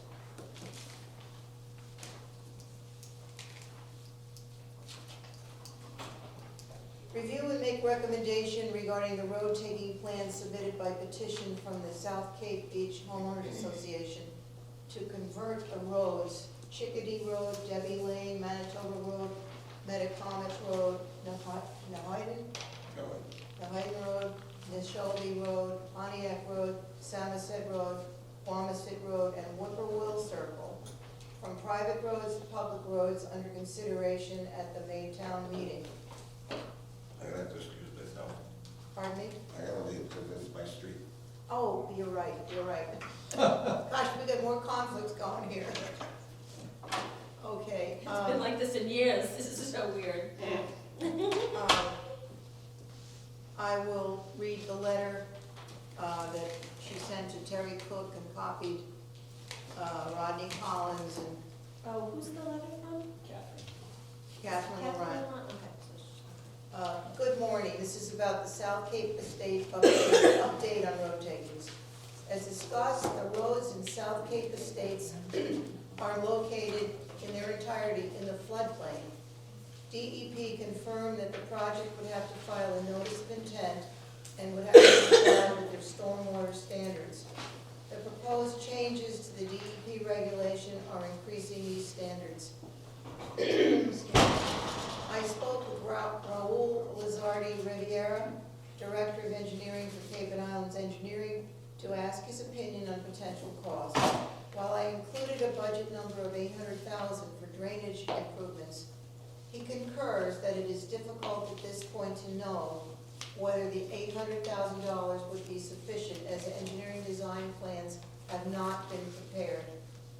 I am therefore recommending, she put this in bold, that this article be indefinitely postponed.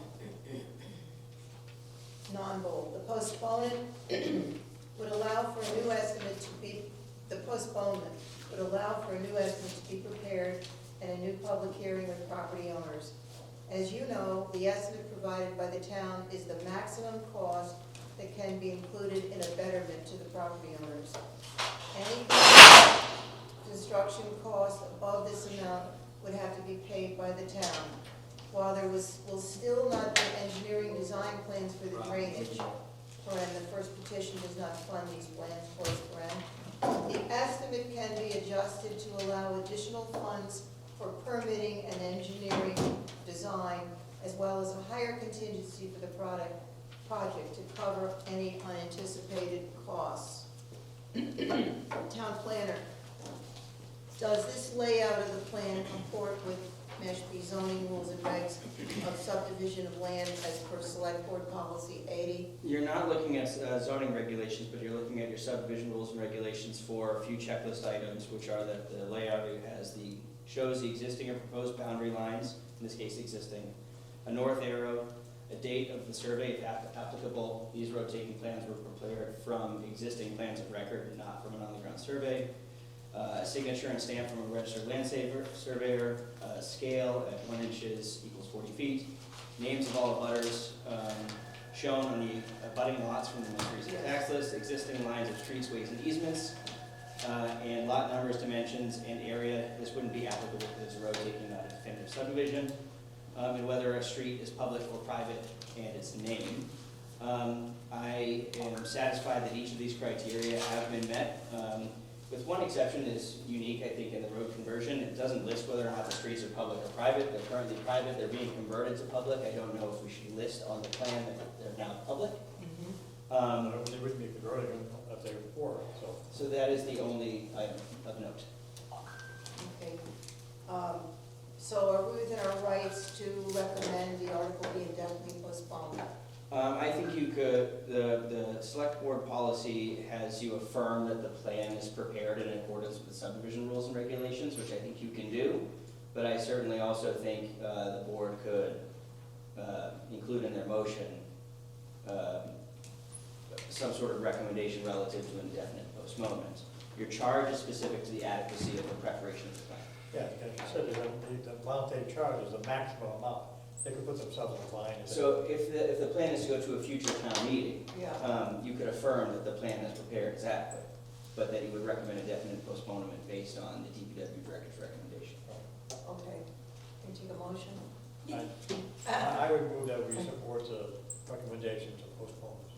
Well, we have to say that the plan follows the, I don't know what the words are, the subdivision rules. The plan comports with the plan submission requirements of the rules and regulations governing the subdivision of land and as required by select board policy 80 pertaining to road conversions. Did everybody hear that? That's exactly what I said. And you also embraced Captain Laurent's recommendation that we recommend that it's indefinitely postponed. The article be indefinitely postponed. Would you like to second that, or would you want? That sounds exactly perfect. Okay. Second. Any discussion? Not for me. Vote? Yes. Yes. Yes. Aye. Rob? Rob, did you? Yes. Did you hear? I got it. You got it? Darrell, went off you.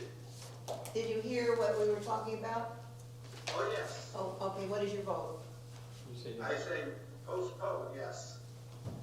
Okay, you say, our motion is yes, you agree? Yeah, Okay. yes. Okay, thank you. All right, passed. Unanimous. All right, now that item, we agenda down.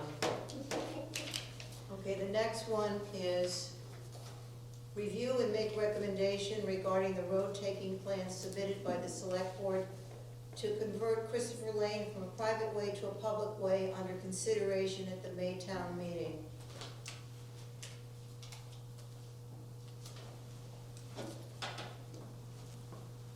My same comments apply to this. The same plan as the comment, other. because the layout plan, which we've looked at, comport with all Mashpee rules and regs of subdivision. With the same exception I noted for the prior application relative to listing the street as public or private. And I would note that these are draft plans that don't have the signature and stamp of the registered land surveyor, so before they get recorded and it's signed by the select board, we'll want to affirm that they shouldn't sign that plan until it is stamped and signed by the registered land surveyor. Okay, so what we're saying is We're making a recommendation recommending, based on the fact that they comport with our, Rules and regulations governing subdivision of land. okay, on the condition that the final plans are, be stamped before this. This one is, pardon me, the other one wasn't. This plan is adequately stamped and signed. Oh, well, no, see, I don't have that, I just have this one. You'll note on that plan, the stamp and seal Oh, of okay, the surveyor right there on the okay. plan. We need a magnifying glass to see it. So that's moved now, it's stamped. Yes, that is the only condition I would have imposed, otherwise the plan is satisfactory in accordance with your rules and regs. And we want to make a recommendation that the town meeting takes it. If that's the board's recommendation. But yes, you would need to make a recommendation. Affirm that the plan is adequate and. And we make a recommendation regarding the road taking of, submitted by the planning board to convert Christopher Lane from private way to public way, to be considered at the May town meeting. All those in favor? I made that motion, Second. Okay, and he seconded it. okay. All those in favor? Aye. Aye. Aye, unanimous.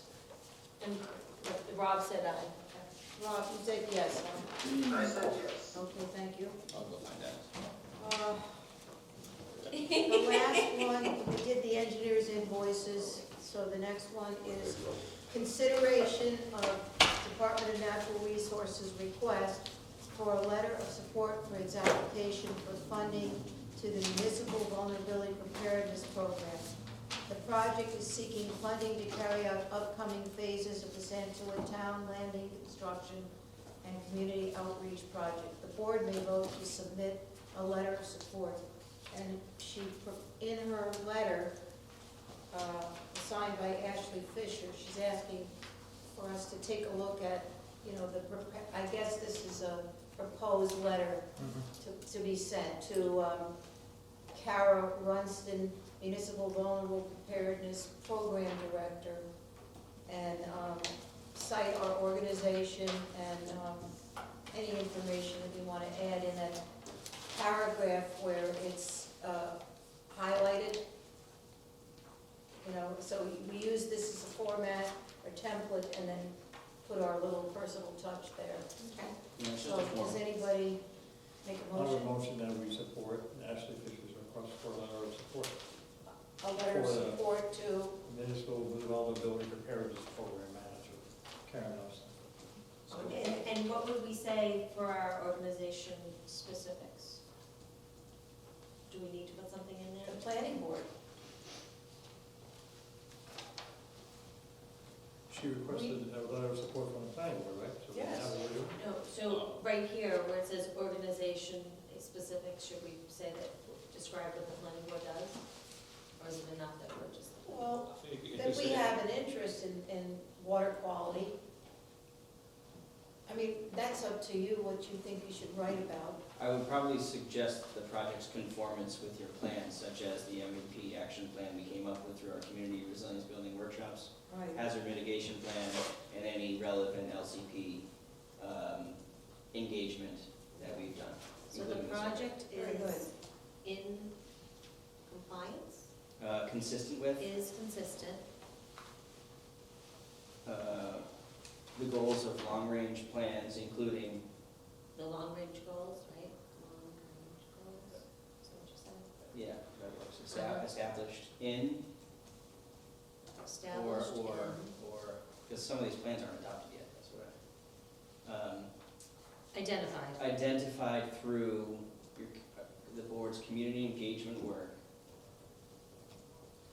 Why surrounding. don't you just write it and then show No, us this is good, we're at the doing it, next meeting? engagement, oh, Work, no, we can get this done. All right. Community engagement work, that supported the recent updates to the hazard mitigation plan, local comprehensive plan, and our MVP action plan. I think that's it. what was the last one, LCP and? The municipal vulnerable, the MVP action plan. That might not be the right title, but I'll confirm that. And then in the space where it says department or organization, we put the planning board, Planning board. and then signed by the chair. Okay, so when you've got it, I'll come in and sign it and I make a motion that we send that letter of recommendation as amended and authorize the chair to work with the town planner to finalize the final version and sign it. all those in favor? Aye. No second, okay. You want my notes? Unanimous. Okay, I'll be here. Thank you, that's good. And then look at the plan.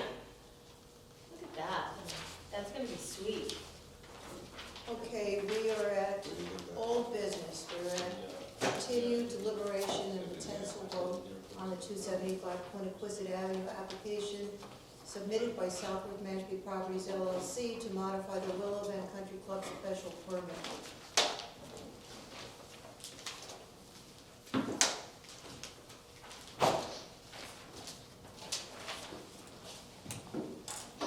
Now we have here the draft planning board decision on the modification with changes that have been made by the planning board the last time we were here. And then we have a copy of the draft, the original draft that Evan wrote, which was changed by draft 2, which is, let's see, how would we, this is the draft that was marked up, this is draft 2.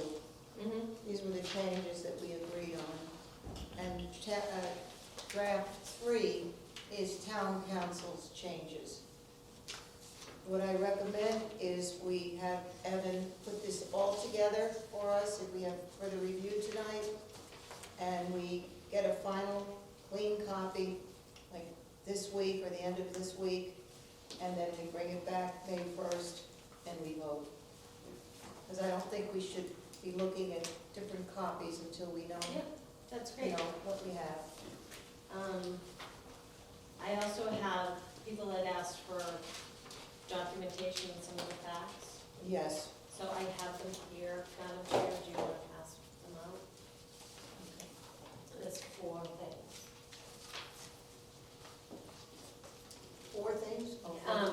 So you took all copies of that thing. Wait a minute. Or you have, 4 So- copies of each one? So, all right, so A copy of if each you don't one. mind, I'll pass, You I'll want pass to them out. pass them out. All right. I thought it was like 4 separate packs. No. So do we need to go over, we should go over these tonight? No, you can take these. Okay. You can take these. Do you want a copy? Sure. So take one, pass it on.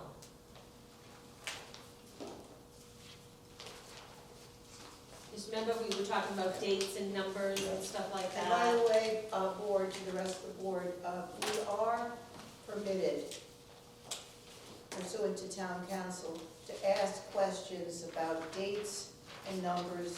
These are not substantive, these things were already in the public record. We can't deliberate with town planner or Ed. That's the rule. So we will follow that rule with the next meetings going forward, because I guess we're going to have quite a number of special permits.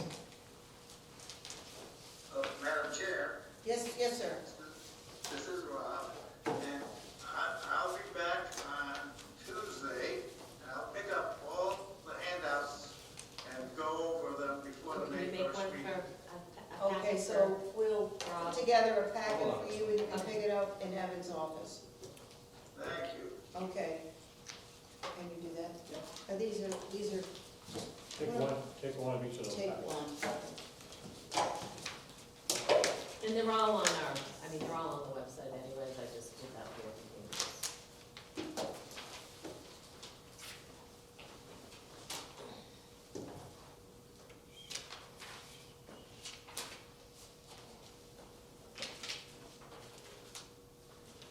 All right, so we take a motion that we will finalize the special permit decision.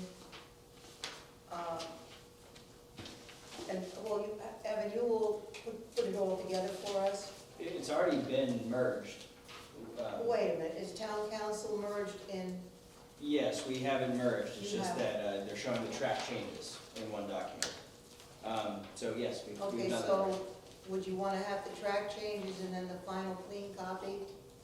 Is that the best way to do it? Whatever the board's preference is. Okay, that's what I. We'll certainly have a clean copy Yeah, available. and- clean copy of the tracking. So, I take a motion, Mary. Oh, I take a motion to follow the plan of the chair and put this on the agenda for May 1st and ask the staff to give us a final clean copy and a red line copy. Okay, and I just add to that, which we don't have to add, put in the motion, just that we get it a little early so we can actually go over everything. Sure, it's in By your packet, ourselves. it's in your packet tonight. I'll provide a clean copy tomorrow. 'cause Oh, that's it's in our, easy. Yep, you'll see, there's a note, combined town council and planning board comments. okay, well, I picked up my packet earlier, so I wonder if I didn't get that. No worries. Okay, no worries. Okay, now, oh, So it says, oh, okay. oh, this is mine. Mine? But that's the one you have. That's what I don't have. Oh, okay. And it's in the packet that Karen Leslie sent out, and if you print it off of there, it'll come out in color. Do you know what I mean? Yeah. Anyways, I have a motion on the, Second. Okay, there's a second. Second. all those, any discussion? None? All those in Aye. favor? Aye. Unanimous. Aye. Oh, unanimous. Okay, so, oh boy, what a mess. What a mess.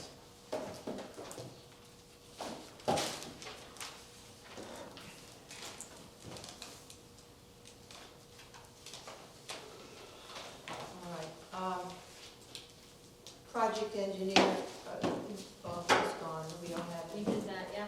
Yeah.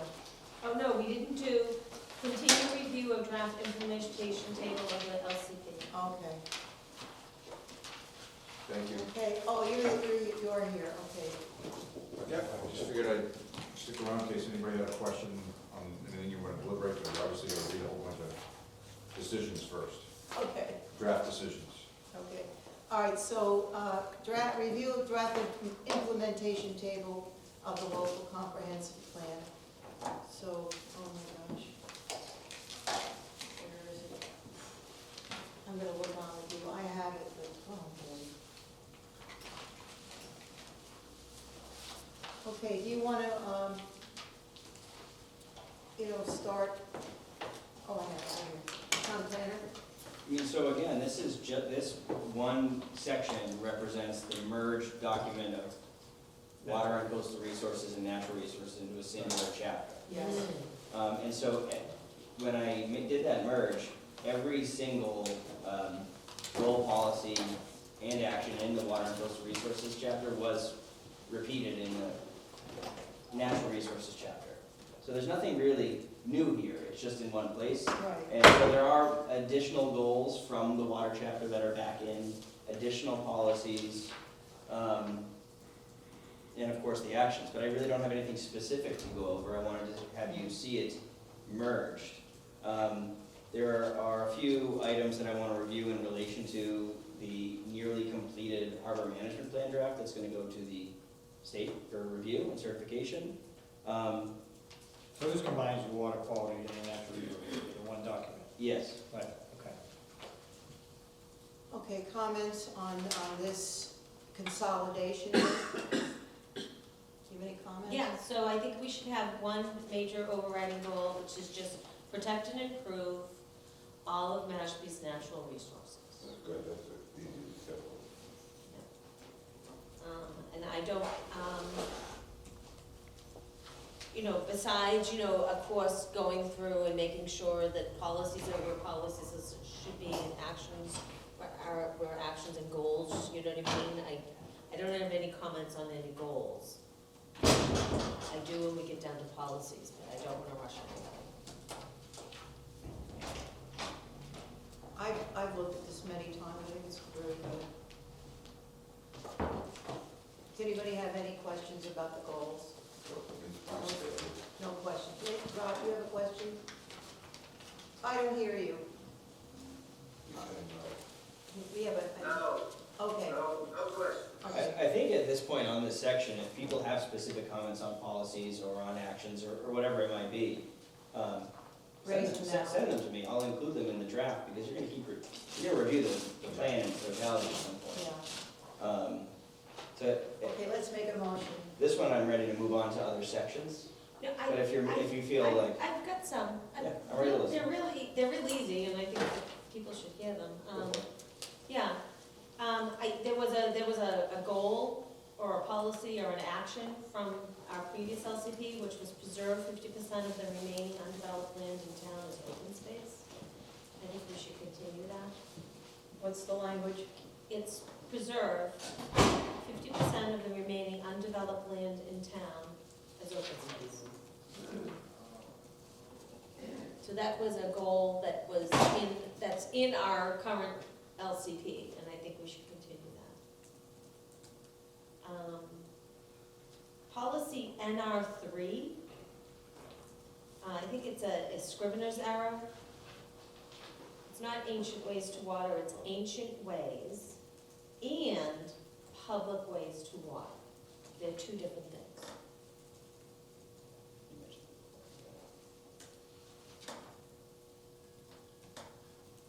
Then policy R9, I think it should be identify and maximize funding opportunities for projects. A priority list of wetlands and rivers for restoration. We know we want to restore our wetlands and we want to restore our rivers, but we don't have a priority list. So the only relevant action is NR5, continue acquisition of conservation lands with a priority in areas with high environmental sensitivity or areas adjacent to other open space, wildlife refuge, and or conservation that recharge areas. It doesn't really talk about restoration, it talks about the acquisition and preparation for restoration. I think we should develop a priority list of wetlands and rivers earmarked for restoration. You could add acquisition of and preservation of. And then, Same action. right, and then secure the funds to restore said wetlands and rivers.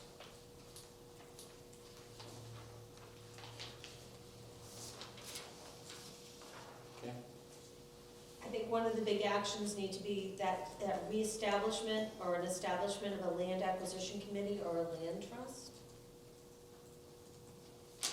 So many of these will be repeated in the open space chapter, just like Okay. FYI. All right. If you want to have them both in both places, just be aware that they'll be in the open space chapter as well. So that, remember how we talked about that? We sent a letter, I don't know, 3 years ago, That's about 4 years ago, to the select board asking them to establish such a committee, like a land acquisition committee. So I think that should be an action. Anywhere in the plan, you know how UMass Dartmouth does all that water testing? Is that in the plan to continue that? Yeah, we have, And NR1, water quality monitoring testing programs. Number 2. so let's see. Yes. Well, guess what? We're gonna have to do And it two, because yeah. the paper I'm gonna hand out to you is telling us that we've got to do things about our water quality. So it was in there. You could say, you could do, well, let me hand this out to you. I just highlighted where you could, You know what I mean? Like, we should continue and fund our current water testing programs, such as what the tribe does and what UMass does. Okay, then. I just have 3 more, Karen, and then I can. well, I wanna cover this because I've got something very relevant. Two trees worth of paper, No, this is not, What do you want from here? oh, Mary. No, I'm just thinking we'll get some language in here. This Oh. is this brand new thing. Look at the date. April, I think it's April 9th. Where's the date? April 12th, okay? Hot off the press. Oh,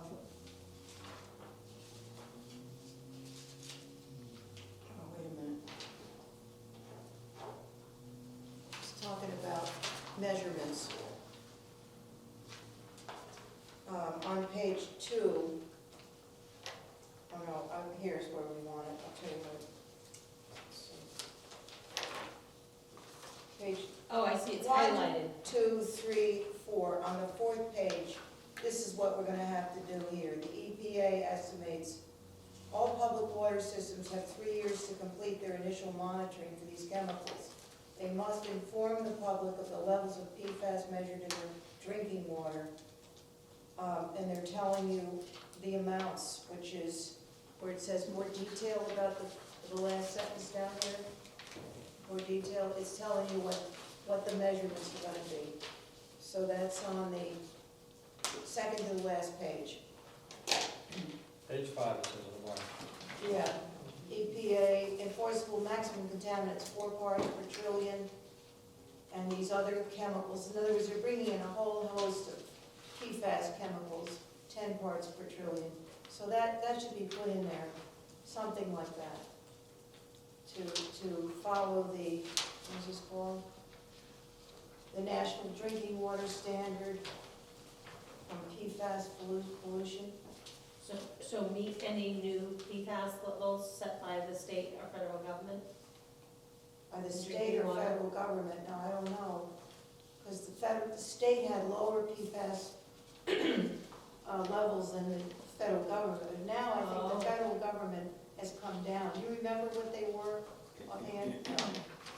Well, this is the law of the land now, so, we have to put something like that in there. Would that go in this, or do we have a water chapter? This is a merge. The Okay. water chapter is merged. So we need to have a policy that we're gonna meet. The National Drinking Water Standard as at, the For EPA, the federal EPA, National Drinking Water Stand promulgated, I don't know if you want to say 4/12/24, But we should, yeah, and any state standards. and, yeah. You'll note I have a comment in the draft next to action NR6, which is to implement water quality improvement measures as recommended upon completion of the Mashpee Wakeby diagnostic study. And the question really is about the Ashumet and Johns Pond PFAS issues. So do That we don't necessarily have a specific action in this plan. We don't have to have a specific action. Well, I think we should have an Yeah. action, we currently do not. Yeah, so why don't we add it either to NR6 or, Add a new action. I don't know what the action is yet, is my only point. I don't know if there needs to be additional research, or it's just coordinating with the base on improvement measures, or what funding mechanisms we would need to should take we, advantage of, but I think we would be remiss not to include it. should we coordinate with the water district, Mashpee Water District? Sure. To ensure that we're meeting all federal drinking water standards, and Federal. state drinking water standards for PFAS? State, I think if we meet this, we're meeting the state. 4 is the number, I remember, 4 trillion, 4 parts per trillion. Cool. Okay, that was the chairman's report. Oh, wait, I'm not done. Karen, So, town planner, Karen, I'm not done. But a few more to go through. Yeah, it's just a few. Well, you've been waiting for these comments, so I want to give them to you. Anywhere in here it talks about, and it probably is in here, but the implementation of our comprehensive wastewater management. It does. Let me just see what the specificity is.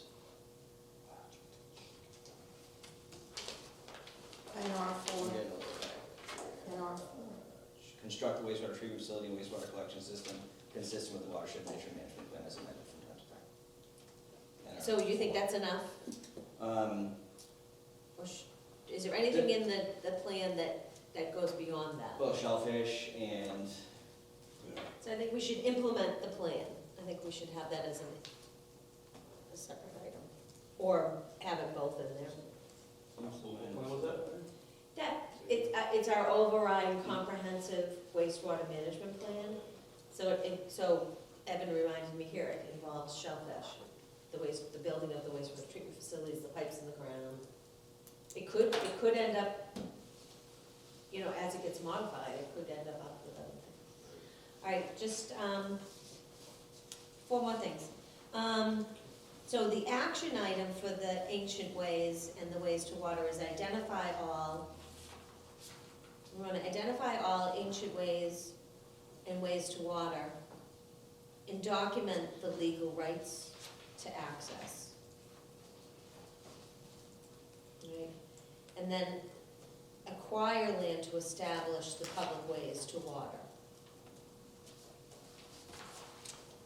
So it would be identify all ancient ways and waste to water and document the legal access. Because remember, there's been some staffing changes, and so we have, people are researching them, but, anyways. Just note, action NR 22, I actually included 2 actions in that single cell.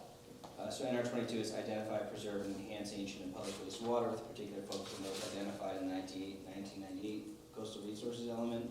So I would add identify, preserve, and enhance ancient public wastewater and document the legal access to those wastewater with a particular focus on those areas identified. Thank you.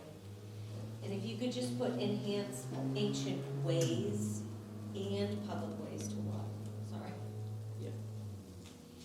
And, can we put in including, acquisition of land to establish, or do we have that somewhere? Well, there's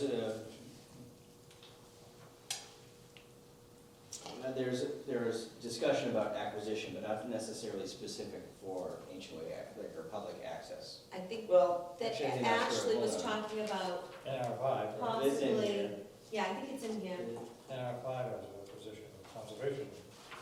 So we wanna, Ashley, NR 10, pardon I'm me. sorry, Continue to investigate and inventory the legal status following on public landings and access to coastal water and great ponds to develop an access plan.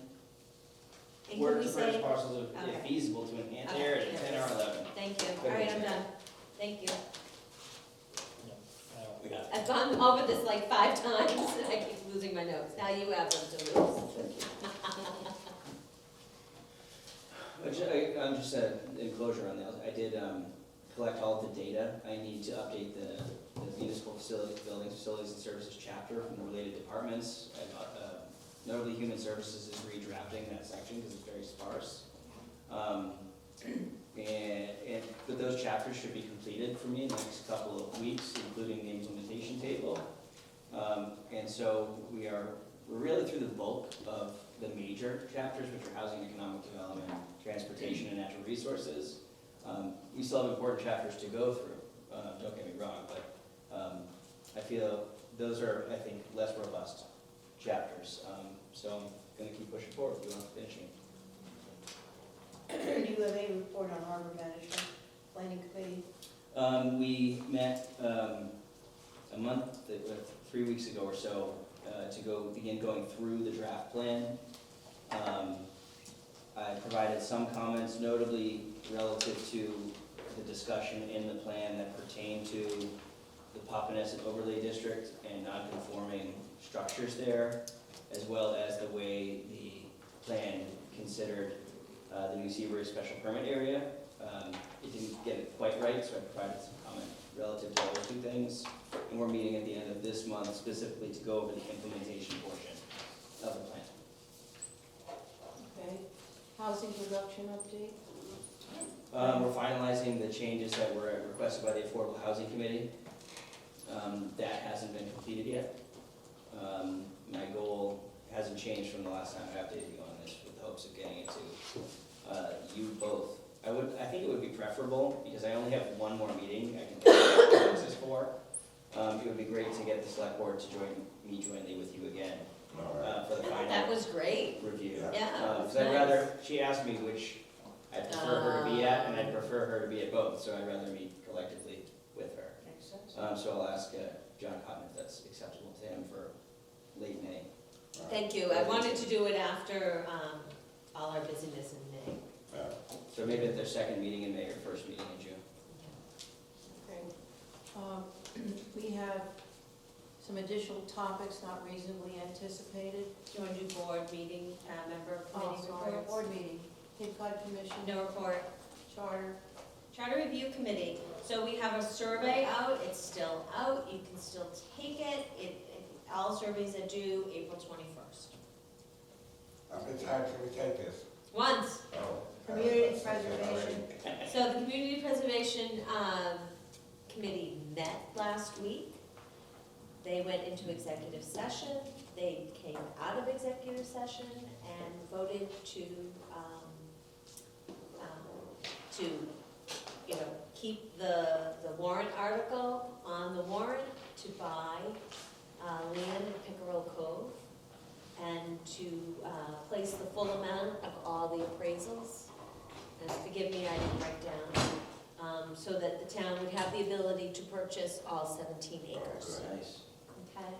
So what happens is, if I understand this right, the money is authorized, and the warrant article says that going forward, either the select board can go forward with the purchase, or, you know, the Community Preservation Committee can still be in charge.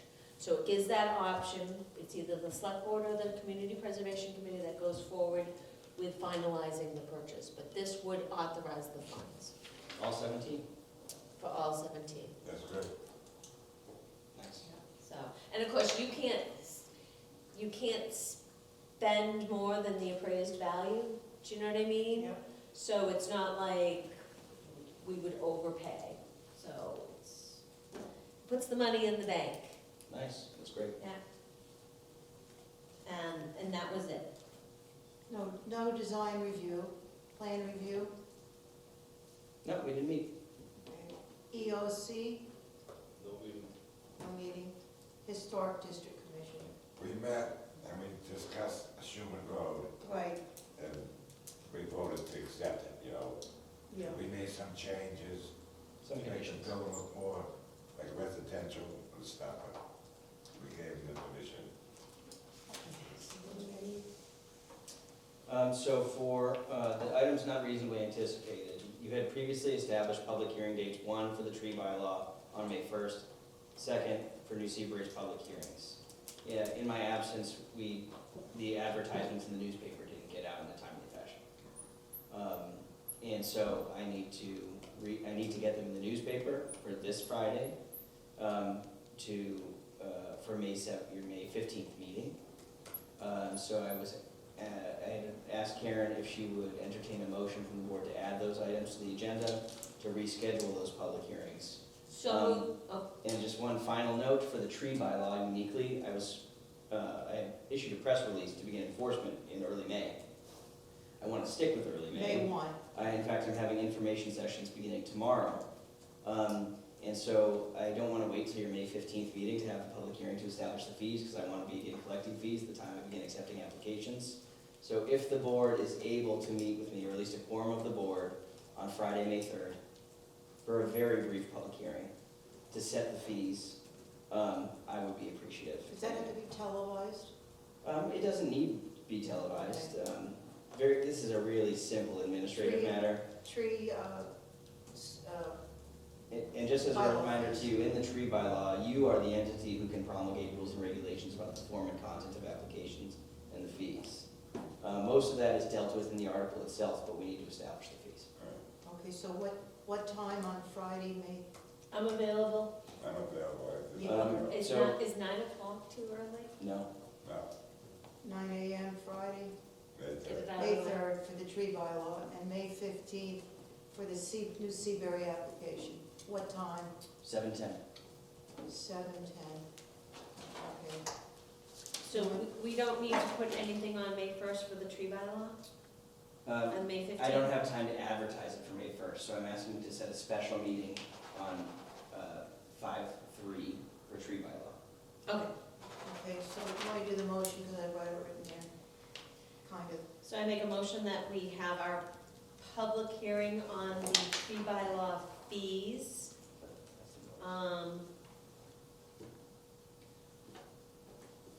On May 3rd at 9 a.m. Second, All those in favor? Aye. Unanimous. I make, oh, no, I'm sorry, I have to go back. You need to make a motion to add these items to the agenda. I make Motion to add topics not reasonably anticipated. Yeah, so I make a motion that we add by roll call vote the following 2 items. Setting a time for the public hearing on fees related to the tree bylaw, and set a time for the public hearing on the new Seabury. Cluster subdivision application, property address along Red Brook Road. Is that the Osprey, Osprey Court. for Osprey Court? And that, okay, so we need to, I made the motion by roll call vote, we add these 2 items to the agenda. Did you say 7:10? Nope, we have to just add them to the agenda first. Okay. this agenda that you're in. Yeah, right now. all those in favor of adding these, Two items. two items to our agenda of April 17th, 2024, Mashpee Planning Board agenda. By roll call vote. So you have to call us. By roll, okay. So you have to say Mary. Mary, Aye. Mike, Aye. Karen, aye. Aye. Dale, aye. Okay. And Rob, Aye. okay. All right, then I make a unanimous. motion that we set the public hearing on the, is it a definitive subdivision of the new? And special permit. And special permit. So we'll do 7:10 and 7:15 respectively. Special permit first, 7:10, subdivision 7:15. So I make a motion that we set a public hearing for the special permit for the new Seabury Osprey Court definitive subdivision, right, on May 15th at 7:10. Yes. Second. All those in favor? Aye. Aye. Aye. Unanimous. I make a motion Aye. that we have a public hearing for the new Seabury Osprey Court definitive subdivision Plan. plan At at 7:15 on May 15th. Second. All in favor? Aye. Aye. Okay, last one. I make a motion that we set a public hearing on the tree bylaw fee schedule for Friday, May 3rd at 9 a.m. Special hearing or public hearing? It's a public hearing on the tree bylaw fee schedule. Second. And who's available? Mary, Mike, you Can you do available? it by Zoom if you have? I can. Okay, that'll go. Maybe on the way to me. And Dale, I understand if you might be working, but if you are available, please join us. So it's May 3rd at 9? Yes. Did we vote? No. Where is it, Tom? All those I'm in gonna, favor? it'll probably be in the Jehu conference room downstairs, but I will confirm that for you. All those in favor? Aye. Unanimous. That's nice to get that out of the way. Thank you. Motion to adjourn. I make a motion to adjourn. Do we have to?